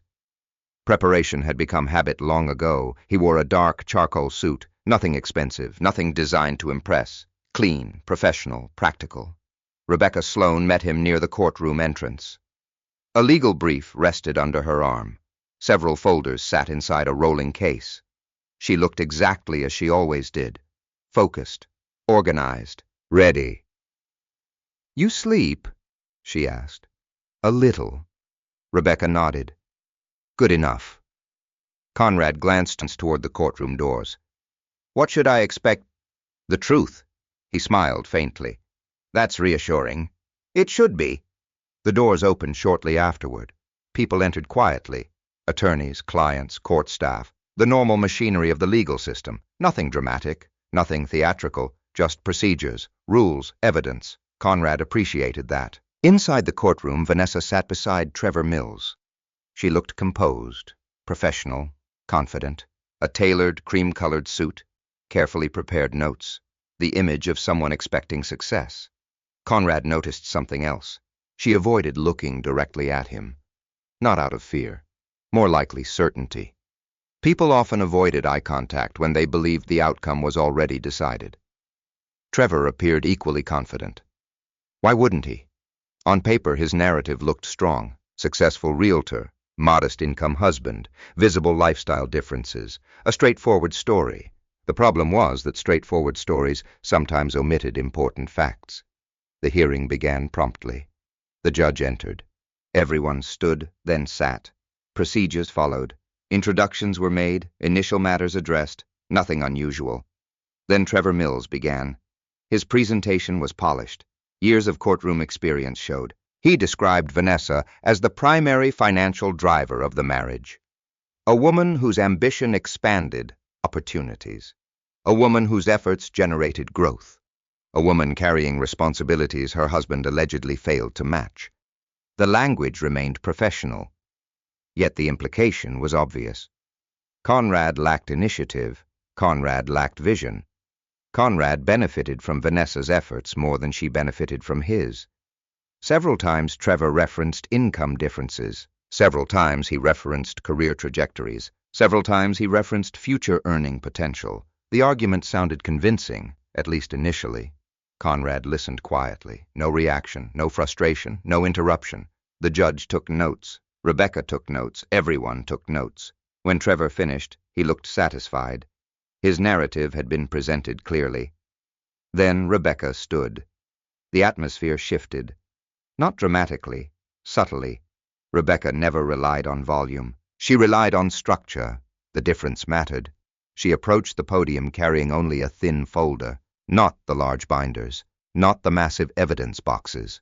Just one folder. The judge looked up. Rebecca began. "Your Honor, I'd like to discuss facts. Simple, direct, effective. No speeches, no emotional appeals. Facts." The first exhibit appeared on the courtroom monitor. Mortgage records, year after year. Payment history, sources of funds, timelines, documentation. Rebecca walked carefully through each section. Not rushing, not exaggerating, simply allowing records to speak. The judge asked several questions. Rebecca answered each immediately. Specific dates, specific amounts, specific documentation. Trevor objected occasionally, procedurally, professionally. Nothing unusual. Yet Conrad noticed something. The confidence on Vanessa's side began changing. Small changes, tiny changes, a shift in posture. A longer pause before writing notes. Subtle signs. Rebecca continued. Property taxes, insurance payments, major household repairs, roof replacement, heating system expenses, emergency maintenance. Every item connected to documentation. Every document connected to a timeline. Every timeline connected to facts. Hours passed, slowly, methodically. The narrative Trevor introduced began developing cracks. Not because Rebecca attacked it, because evidence complicated it. The judge reviewed several exhibits personally, asked additional questions, requested clarification, all normal, all important. Then Rebecca reached the affidavit. The room became noticeably quieter. She projected several statements onto the monitor, statements describing Conrad's contributions, statements describing household responsibilities, statements describing financial support. Then she displayed supporting records, one beside the other. Claim, evidence, claim, evidence, claim, evidence. No drama, no insults, just comparison. The effect was powerful, because truth rarely needed decoration. At one point, the judge removed her glasses and studied a payment history, several pages, several years. Then she asked Trevor a question, a simple question, a factual question. Trevor answered professionally. Yet for the first time all day, uncertainty entered the response. Only slightly, but enough. Conrad noticed. Rebecca noticed. The judge noticed. Vanessa noticed. The hearing continued. By mid-afternoon, momentum had shifted. Not decisively, not completely, but noticeably. The version of Conrad presented in the original filing no longer fit comfortably beside the evidence, and everyone in the room could see it. Then Rebecca reached the final section, the section she had intentionally saved. Conrad recognized it immediately. Warren Legacy Trust. The atmosphere changed again, this time more dramatically. Trevor sat straighter. Vanessa looked up from her notes. The judge adjusted several documents. Rebecca approached the podium. Your Honor, there is one additional matter requiring clarification. Trevor immediately objected. Rebecca responded. The judge allowed limited discussion, exactly as Rebecca expected. She introduced basic information only. Nothing excessive, nothing strategic, just enough. The trust existed. The trust was documented. The trust had operated for years. The trust predated most current disputes. The trust maintained extensive records. The trust formed an important component of Conrad's financial history. Vanessa's expression changed. Not dramatically, but noticeably. Because until that moment, Warren Legacy Trust had been little more than a name, a technical term, a legal reference, something easy to overlook. Now it occupied the center of the discussion. The judge asked several questions.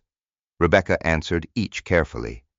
Ownership, structure, history, documentation, nothing sensational, nothing exaggerated, yet each answer increased the significance of the trust. Trevor requested additional review. Expected, reasonable. The judge agreed, also expected. Then something happened, a moment so brief many people might have missed it, but Conrad did not. Vanessa looked directly at him, for the first time that day, not with anger, not with contempt, with uncertainty. A small crack had appeared in her assumptions, only a crack, nothing more, yet it existed. And once assumptions begin cracking, they rarely stop there. The hearing eventually concluded. Schedules were established, deadlines assigned, additional disclosures ordered, standard procedure. Everyone stood. The judge exited. The room slowly emptied. Trevor immediately began speaking with Vanessa. Papers changed hands, conversations started, strategies adjusted. Across the room, Rebecca packed her files. Conrad helped organize exhibits. Neither rushed, neither celebrated, because there was nothing to celebrate yet, only progress. Outside the courthouse, snow continued falling. The city moved normally. Traffic lights changed. Pedestrians crossed intersections. Life continued. Rebecca finally closed her case. Good day, Conrad nodded. It seems that way. She looked at him carefully. This wasn't about winning. I know. It was about correcting the record. Conrad understood. The record mattered, because once facts entered the process, assumptions lost power. Rebecca paused, then added something else, something that immediately caught his attention. Today wasn't the important part, Conrad frowned. No, she shook her head. The important part comes next. What comes next? Rebecca looked toward the courthouse behind them, then toward the file containing Warren Legacy Trust. Her answer came quietly, almost casually, yet it changed everything. Now they finally have to learn what that name actually means. For nearly 12 years, Warren Legacy Trust had existed in the background of Conrad Henderson's life. Quiet, predictable, documented. It never demanded attention. It never appeared in conversations. It never sat at dinner tables. It never appeared in photographs. Money that grows slowly often becomes invisible, especially to people who only notice dramatic change. Now that invisibility was ending. 3 weeks after the temporary hearing, a second proceeding was scheduled. Not a trial, not yet. A formal review, a deeper examination of financial disclosures. A closer look at Warren Legacy Trust. The hearing took place inside a smaller courtroom. Fewer spectators, fewer attorneys, less formality, more substance. Conrad arrived with Rebecca Sloan shortly after 8 in the morning. Several bankers had submitted records. Several financial experts had provided summaries. Several years of documentation had been organized into evidence. Everything was ready. Rebecca preferred it that way. Preparation removed uncertainty. Across the room, Trevor Mills reviewed notes with Vanessa. Conrad noticed something immediately. Vanessa looked different. Not frightened, not defeated, just uncertain. The confidence she carried during earlier proceedings had softened. Because uncertainty had entered the picture, and uncertainty tends to grow whenever assumptions begin collapsing. The hearing started promptly. The judge reviewed preliminary matters. Then attention shifted toward the trust. Rebecca stood, no dramatic introduction, no grand speeches, just facts, as always.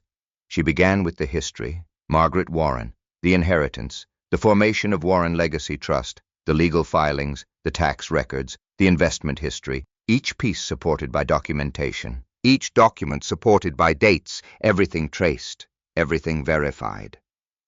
Conrad watched Vanessa carefully. She listened. Actually listened. Perhaps for the first time. Because this wasn't the version of Conrad she thought she knew. This wasn't the maintenance technician driving an old truck. This was the man who spent 14 years building something nobody bothered to examine. Rebecca continued. The judge reviewed timelines, original investment statements, trust formation records, annual reports, tax filings. The documentation stretched back more than a decade. No sudden windfall, no hidden fortune appearing overnight. No secret transfers, no concealed accounts, just patience, years and years of patience. Trevor attempted several challenges, professional challenges, reasonable challenges, questions regarding valuation, questions regarding growth, questions regarding ownership structure. Rebecca answered each one, methodically, calmly, without hesitation, because every answer already existed inside the records. At one point, the judge looked directly at Trevor. Is there evidence of concealment?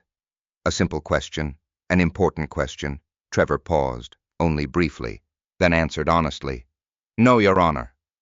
The courtroom became very quiet, not dramatic, just significant. Because that answer changed everything. The narrative of hidden wealth disappeared. The narrative of secret accounts disappeared. The trust wasn't hidden, it was simply ignored. A very different thing.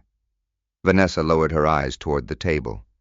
Conrad noticed, not with satisfaction, with understanding. Reality rarely arrives all at once. Usually it arrives piece by piece, one document, one fact, one answer, until eventually the picture becomes impossible to ignore. The hearing continued. Then Rebecca introduced the next section. Atlas Freight Technologies, the acquisition, the valuation, the resulting increase in trust value. Several financial summaries appeared on courtroom monitors.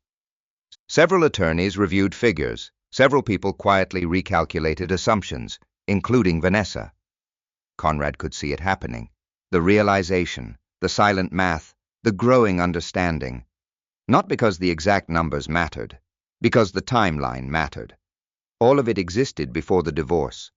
All of it existed before Cameron Blake. All of it existed before she began questioning his worth. The judge reviewed the documents carefully, then asked another question. Is there any dispute regarding the trust's origin? Trevor consulted notes, then shook his head. No, Your Honor. Another important answer, another assumption gone. The hearing should have ended there, but it didn't. Because Rebecca wasn't finished. She never introduced information unless it served a purpose. And now she reached the issue that had increasingly concerned her. Lakefront Heights Development. Conrad immediately became attentive. Several documents appeared: project financing summaries, investment disclosures, supporting records. The judge looked slightly surprised. Trevor looked more surprised. Vanessa looked completely confused. Rebecca began carefully.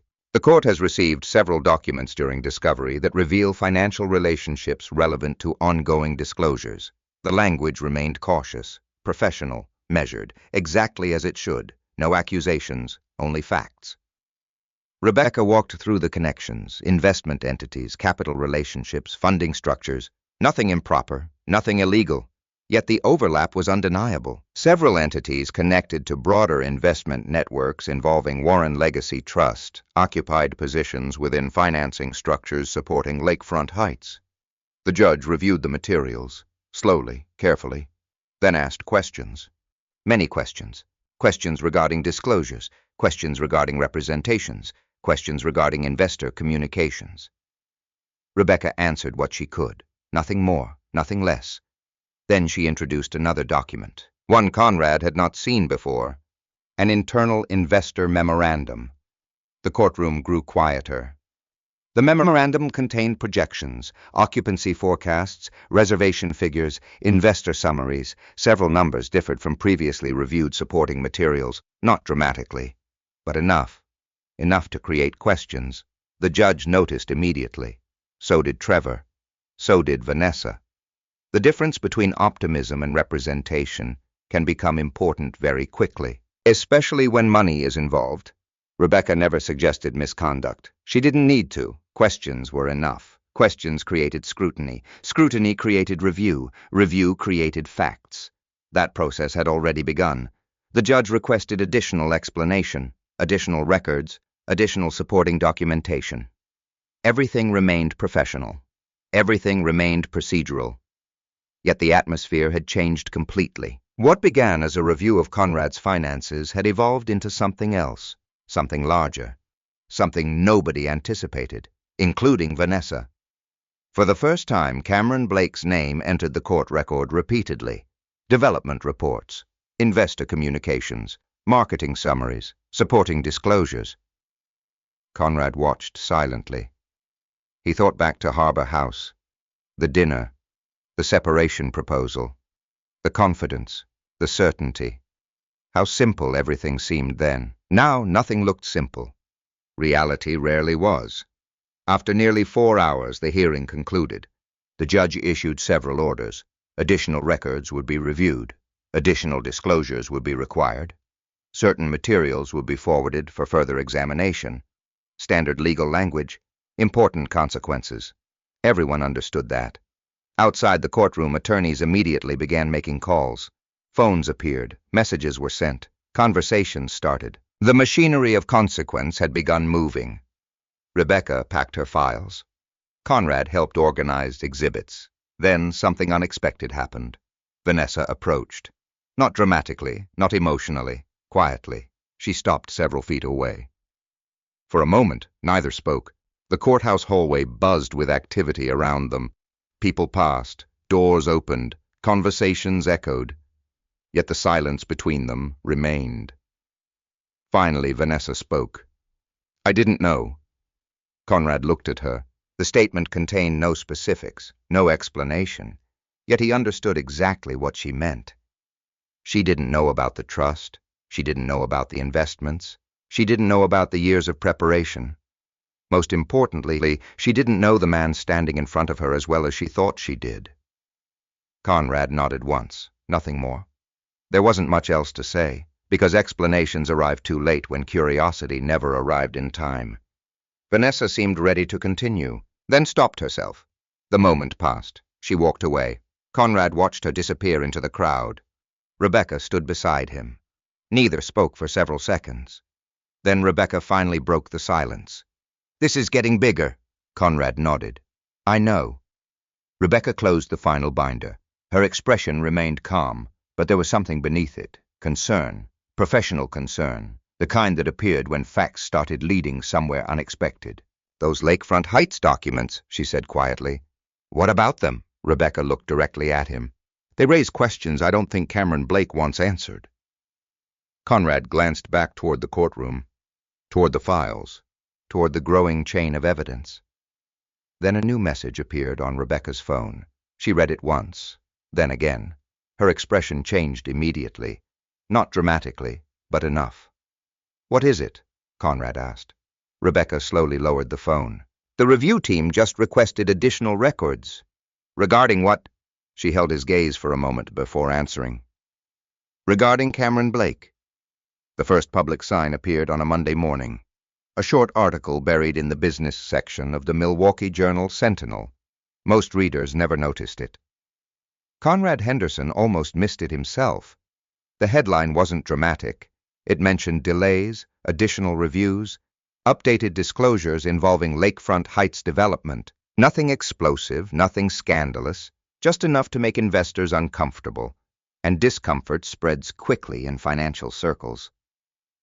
By noon, 3 different industry publications had picked up the story.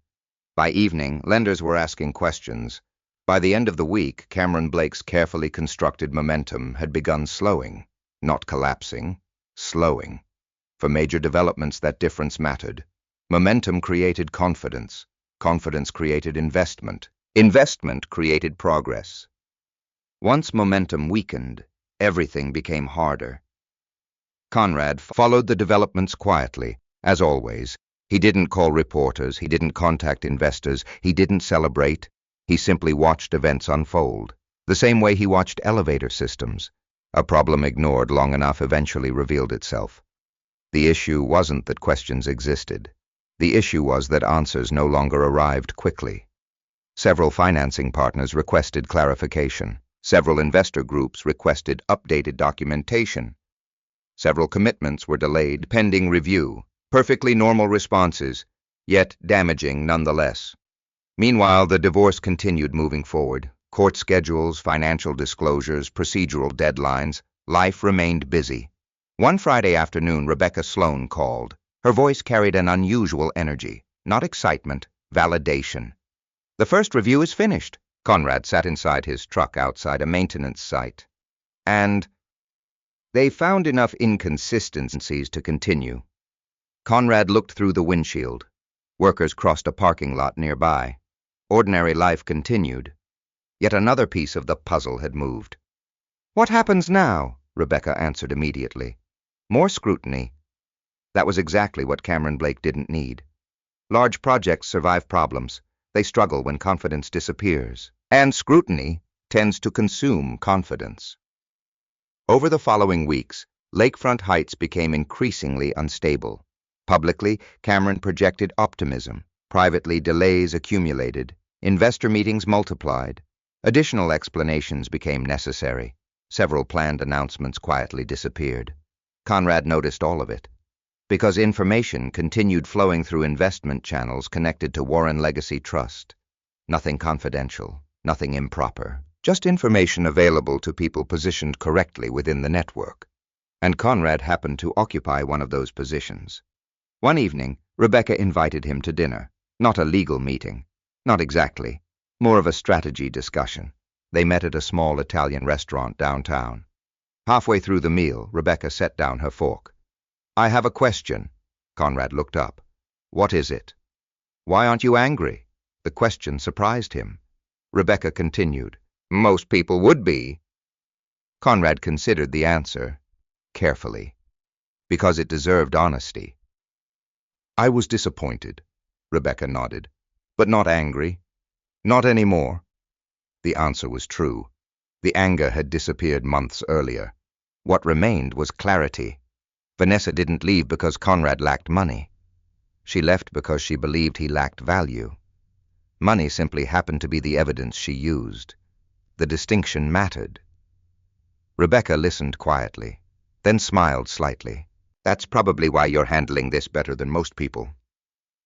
Conrad wasn't sure about that. He simply knew anger rarely improved decisions. Patience did. Preparation did. Facts did. The next major development arrived in February. Atlas Freight Technologies officially completed its acquisition. The announcement appeared across national business media, industry websites, financial news outlets, investment publications. The transaction closed at a valuation even higher than originally projected. Conrad spent that morning repairing a freight elevator. When the news became public, he was standing inside a service corridor holding a wrench. The moment felt strangely appropriate.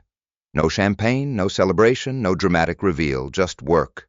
His phone vibrated repeatedly. Emails, notifications, messages, several attorneys, several investment managers, several advisors. Everyone suddenly wanted his attention. Conrad finished the repair before returning any calls. The elevator mattered to the people using it. The acquisition could wait 20 minutes. That decision alone explained much about him. Later that afternoon, Rebecca called. "It's official. I saw. You realize what this means." Conrad looked out across Milwaukee's skyline. Yes. The trust's value had transformed dramatically, not because Atlas created all the wealth, because Atlas accelerated wealth already built. Years of patient investing suddenly became visible. Numbers that once existed quietly inside statements now became impossible to ignore. By the following week, financial disclosures reflected the updated valuation. That changed everything. Trevor Mills requested additional review, additional meetings, additional analysis, expected, reasonable, necessary. Vanessa finally saw the numbers. Not estimates, not rumors, not assumptions, actual numbers, verified numbers, documented numbers. Conrad never witnessed her reaction directly, but Rebecca did, and Rebecca described it simply. She was shocked. Conrad nodded. He wasn't surprised. Most people measure wealth by visible signals: cars, houses, clothes, restaurants, vacations. Vanessa had spent years looking for those signals. She never noticed the spreadsheets, the annual reports, the reinvestments, the patience. The real work happened where nobody looked. Several days later, another headline appeared, this one larger, more visible. Lakefront Heights Development had officially paused portions of its financing process pending additional review. Investors reacted immediately. Questions multiplied, commitments slowed, market confidence weakened further. Cameron Blake's name appeared throughout every article. For years, Cameron controlled the narrative. Now the narrative controlled him. Conrad felt no satisfaction reading the stories, only perspective. Actions create consequences, eventually, always eventually. The timing varied, the destination did not. By March, Vanessa's business began feeling the impact. Several clients withdrew, several partnerships cooled. Nothing catastrophic, yet noticeable. People grew cautious, especially when uncertainty entered public conversation. One afternoon, Conrad stopped by the former marital home to collect several remaining boxes. The divorce process had progressed enough that most logistics were already settled. The house felt different, quieter, larger somehow. As he loaded boxes into his truck, a familiar vehicle pulled into the driveway. Vanessa. She stepped out slowly. For a moment, neither spoke. Months earlier, every interaction carried tension. Now, something else existed. Distance, reflection, reality. Vanessa looked at the truck.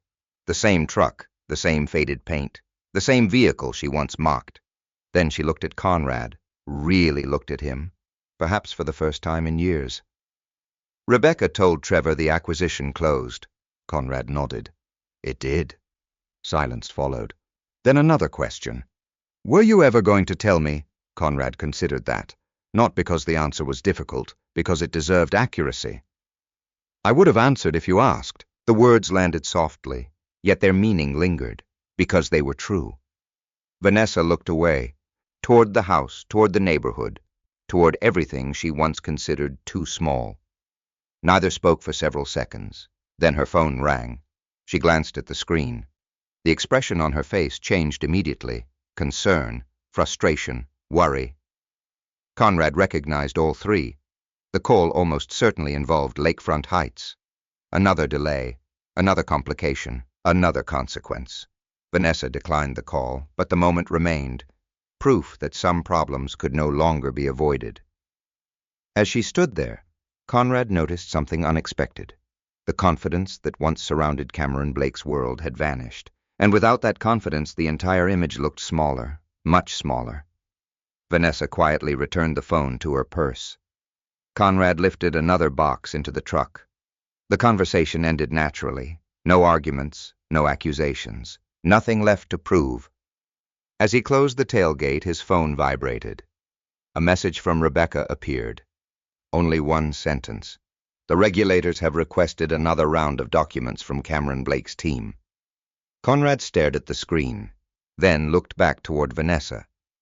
She had already turned toward the house, toward a future that looked very different than the one she imagined. And somewhere across Milwaukee, Cameron Blake was discovering a lesson Conrad learned years ago. Building an image is easy. Supporting it with facts is much harder. The final settlement conference lasted less than 3 hours. After everything that had happened, Conrad Henderson found that almost surprising. Months of filings, months of discovery, months of assumptions being tested against evidence. And now, the end sat inside a conference room overlooking downtown Milwaukee. No jury, no spectators, no dramatic courtroom showdown. Just attorneys, documents, signatures, and reality. Rebecca Sloan sat beside Conrad at the long conference table. Across from them sat Trevor Mills and Vanessa Henderson. Everyone looked tired, not physically, professionally, emotionally, the kind of exhaustion that arrives when a long conflict finally approaches its conclusion. Outside the window, spring had begun returning to Wisconsin. Snow was gone. Trees showed hints of green. The city looked alive again. Inside, the marriage officially reached its final chapter. The negotiations moved efficiently. Most major disputes had already been resolved.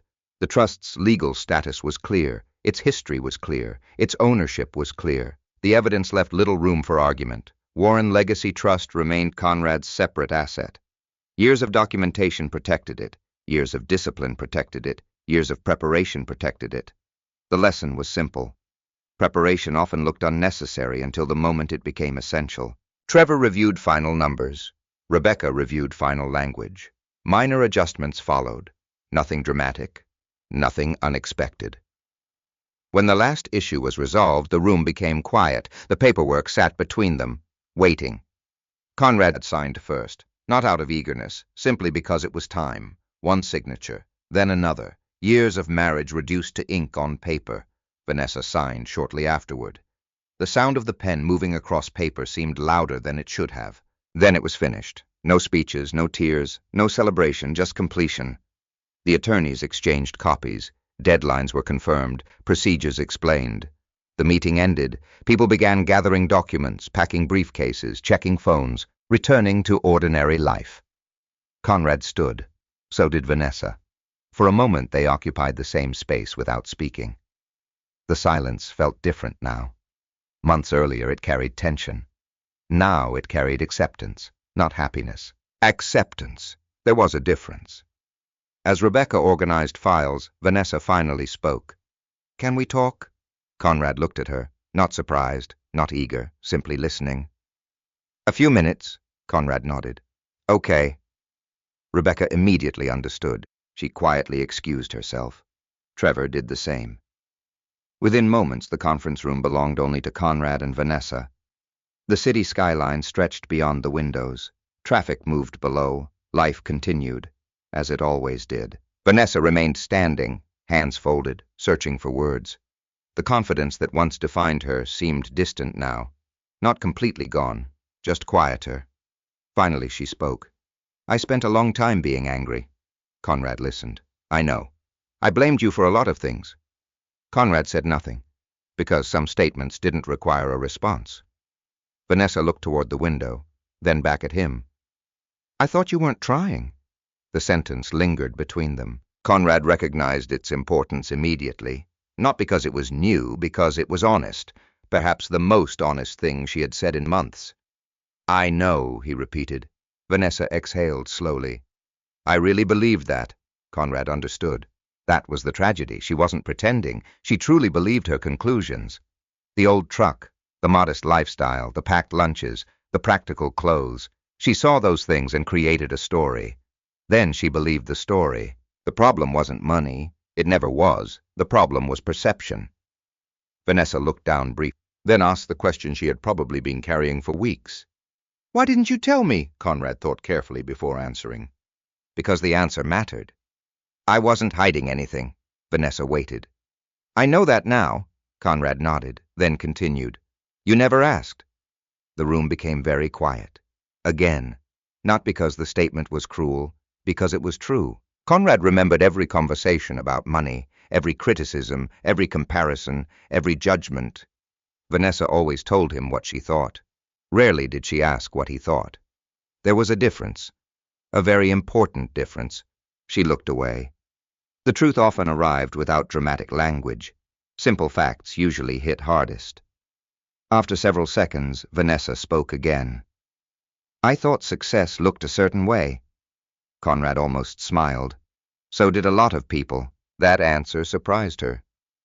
Perhaps because it contained no bitterness, no accusation, just observation. The conversation continued for nearly 20 minutes. Not reconciliation, not repair, something smaller, something more realistic, understanding, the kind that often arrives too late. Eventually, Vanessa asked another question. Do you hate me? Conrad answered immediately. No. The response came too quickly to be rehearsed, because it was genuine. Hate required energy. Conrad preferred peace. He preferred moving forward. The past already occupied enough space. Vanessa nodded slowly. Perhaps relieved, perhaps saddened, perhaps both. When the conversation ended, they left the building separately. Two people walking toward different futures. No dramatic goodbye, no final argument, nothing like that. Some endings happened quietly. This was one of them. 3 weeks later, the house on Maple Terrace sold.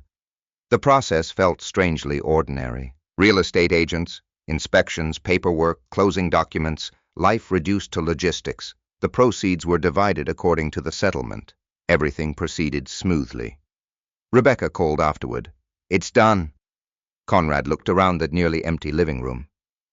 I know. How do you feel? Conrad considered the question, then answered honestly. Lighter. Rebecca laughed softly. That's a good sign. It was, because for the first time in years the pressure was gone. No arguments, no comparisons, no constant judgments, just silence, peaceful silence. The following month, Conrad purchased a property near Pewaukee Lake.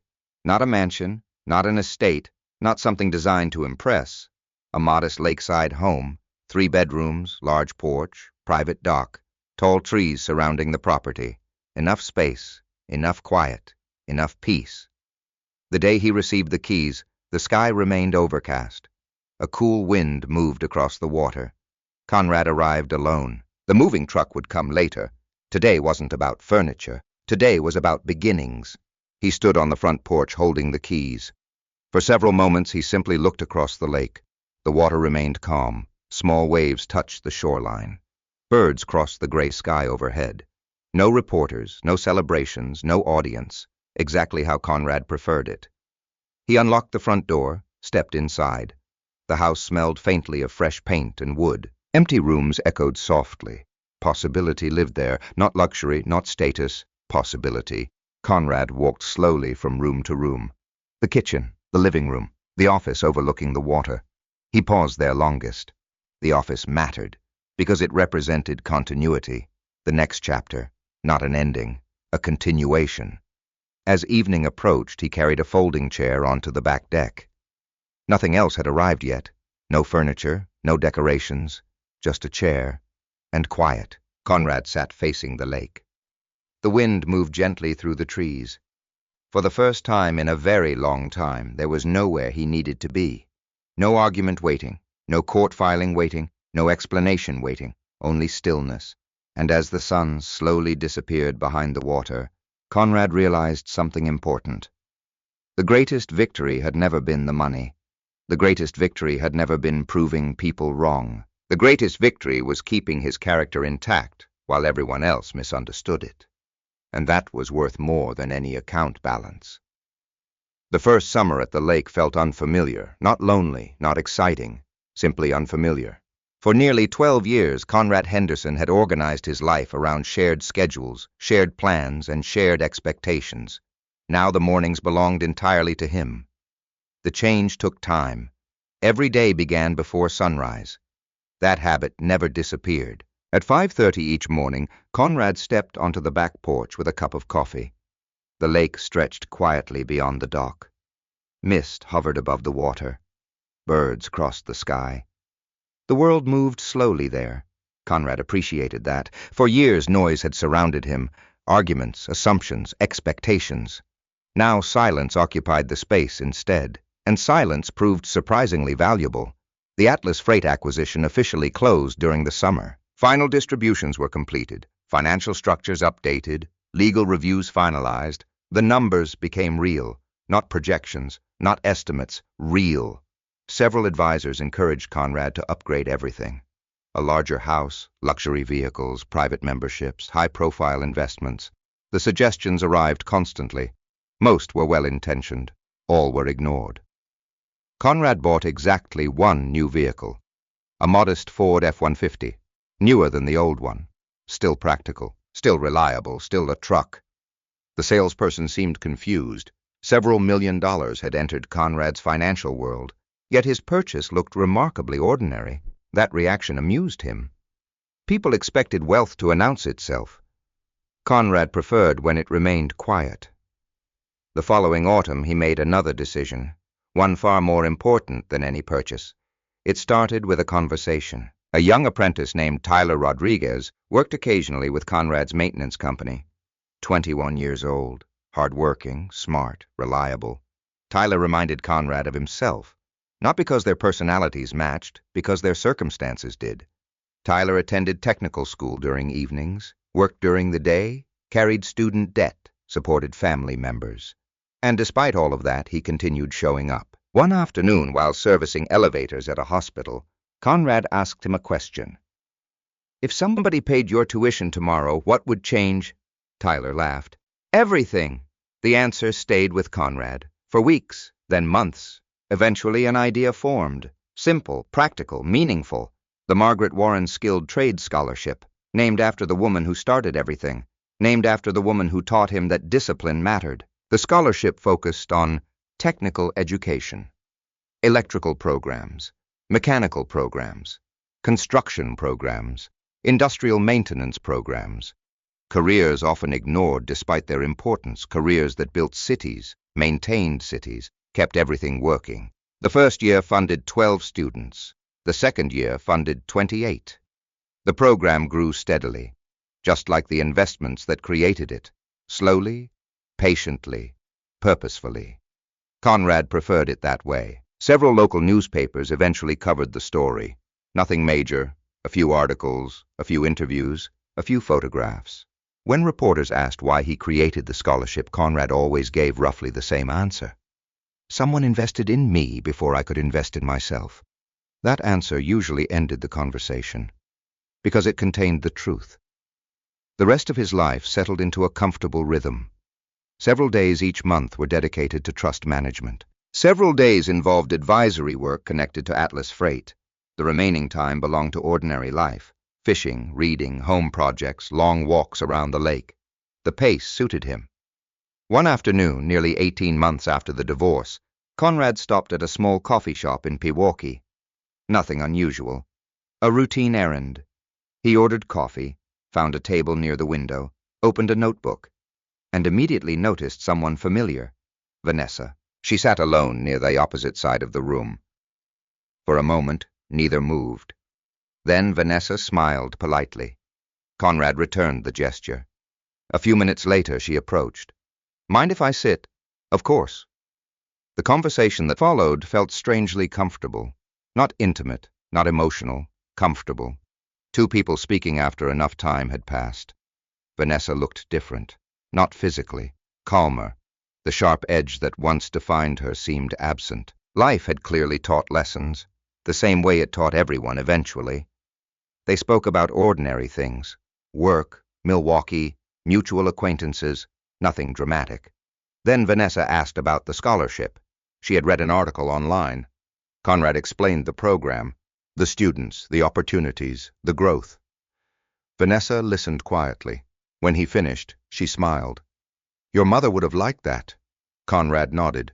"She would have." Silence followed. Not awkward, reflective. Then Vanessa said something unexpected. "I spent a long time thinking success looked like Cameron Blake." Conrad remained quiet. She continued, "I don't anymore." The statement carried no bitterness, no self-pity, just honesty, the kind that only arrives after experience. Conrad understood, because Cameron Blake's story had not ended well. Regulatory reviews expanded, several financing relationships dissolved. Lakefront Heights survived in reduced form, but Cameron's reputation never fully recovered, not because one mistake destroyed him, because trust once damaged rarely returns completely. That lesson applied everywhere: business, marriage, friendship, everything. Vanessa looked out the window. People passed along the sidewalk outside. Life moved normally. Then she smiled slightly. "You know what the strange part is?" "What?" "I thought money was the thing I was looking for." Conrad waited. It wasn't. The answer seemed to surprise even her. Conrad understood that too. Many people spend years chasing symbols, titles, status, appearances, only to discover they wanted something entirely different. Security, respect, peace, purpose. Those things rarely appeared on bank statements. Eventually, the conversation ended. No dramatic farewell, no renewed relationship, no grand emotional resolution, just understanding. The kind that arrives when both people finally see reality clearly. After Vanessa left, Conrad remained in the coffee shop a while longer. The notebook sat open in front of him.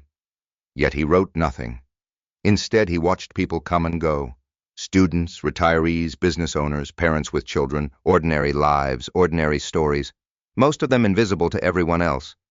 That thought reminded him of something Margaret Warren once said. Money likes time more than attention. For years, Conrad believed she was talking about investing. Now he realized she was talking about people too. The strongest people often grow quietly, away from attention, away from applause, away from recognition. The growth happens anyway. That evening, Conrad returned home before sunset. The lake remained calm. The sky reflected shades of gold and orange. He carried a chair onto the porch, the same place where he had sat during his first evening in the house. A different season, a different life, the same peace. The wind moved gently across the water. Somewhere in the distance, a boat crossed the lake. The sound faded quickly. Conrad leaned back. For a long moment, he thought about everything that had happened. The accusations, the divorce, the hearings, the assumptions, the revelations, all of it. Then he let those thoughts go, because they no longer mattered. The money didn't define him. The victory didn't define him. Even being underestimated didn't define him. What mattered was simpler. He had remained himself. Patient when people expected anger. Prepared when people expected weakness. Quiet when people expected surrender. The lake darkened as evening settled in. Lights appeared across the shoreline. The day slowly disappeared. Conrad sat there until the first stars became visible. Not thinking about the past, not worrying about the future, simply appreciating the present. And for the first time in many years, that was enough. Sometimes the people who appear ordinary are carrying extraordinary discipline that nobody else can see. Conrad's story was never really about money. It was about patience. While others judged what was visible, the truck, the job, the savings account, he focused on what was being built beneath the surface. Years later, the results spoke for themselves. Not because he needed revenge, but because truth eventually becomes visible when it is given enough time. In real life, many people experience something similar. They work quietly. They prepare quietly. They sacrifice quietly. And often they are underestimated because their progress isn't obvious. But real value is not always loud. Real value is often hidden inside habits, consistency, and decisions repeated over many years. The world tends to notice outcomes long after the work that created them. I'd love to hear from you. Have you ever been underestimated by friends, family members, co-workers, or someone close to you? What happened in the end? Share your experience in the comments, because your story may encourage someone else who is going through the same thing today. And if you enjoyed this story, subscribe to the channel and turn on notifications. Tomorrow's story features another quiet man whose life changes when the people around him mistake kindness for weakness.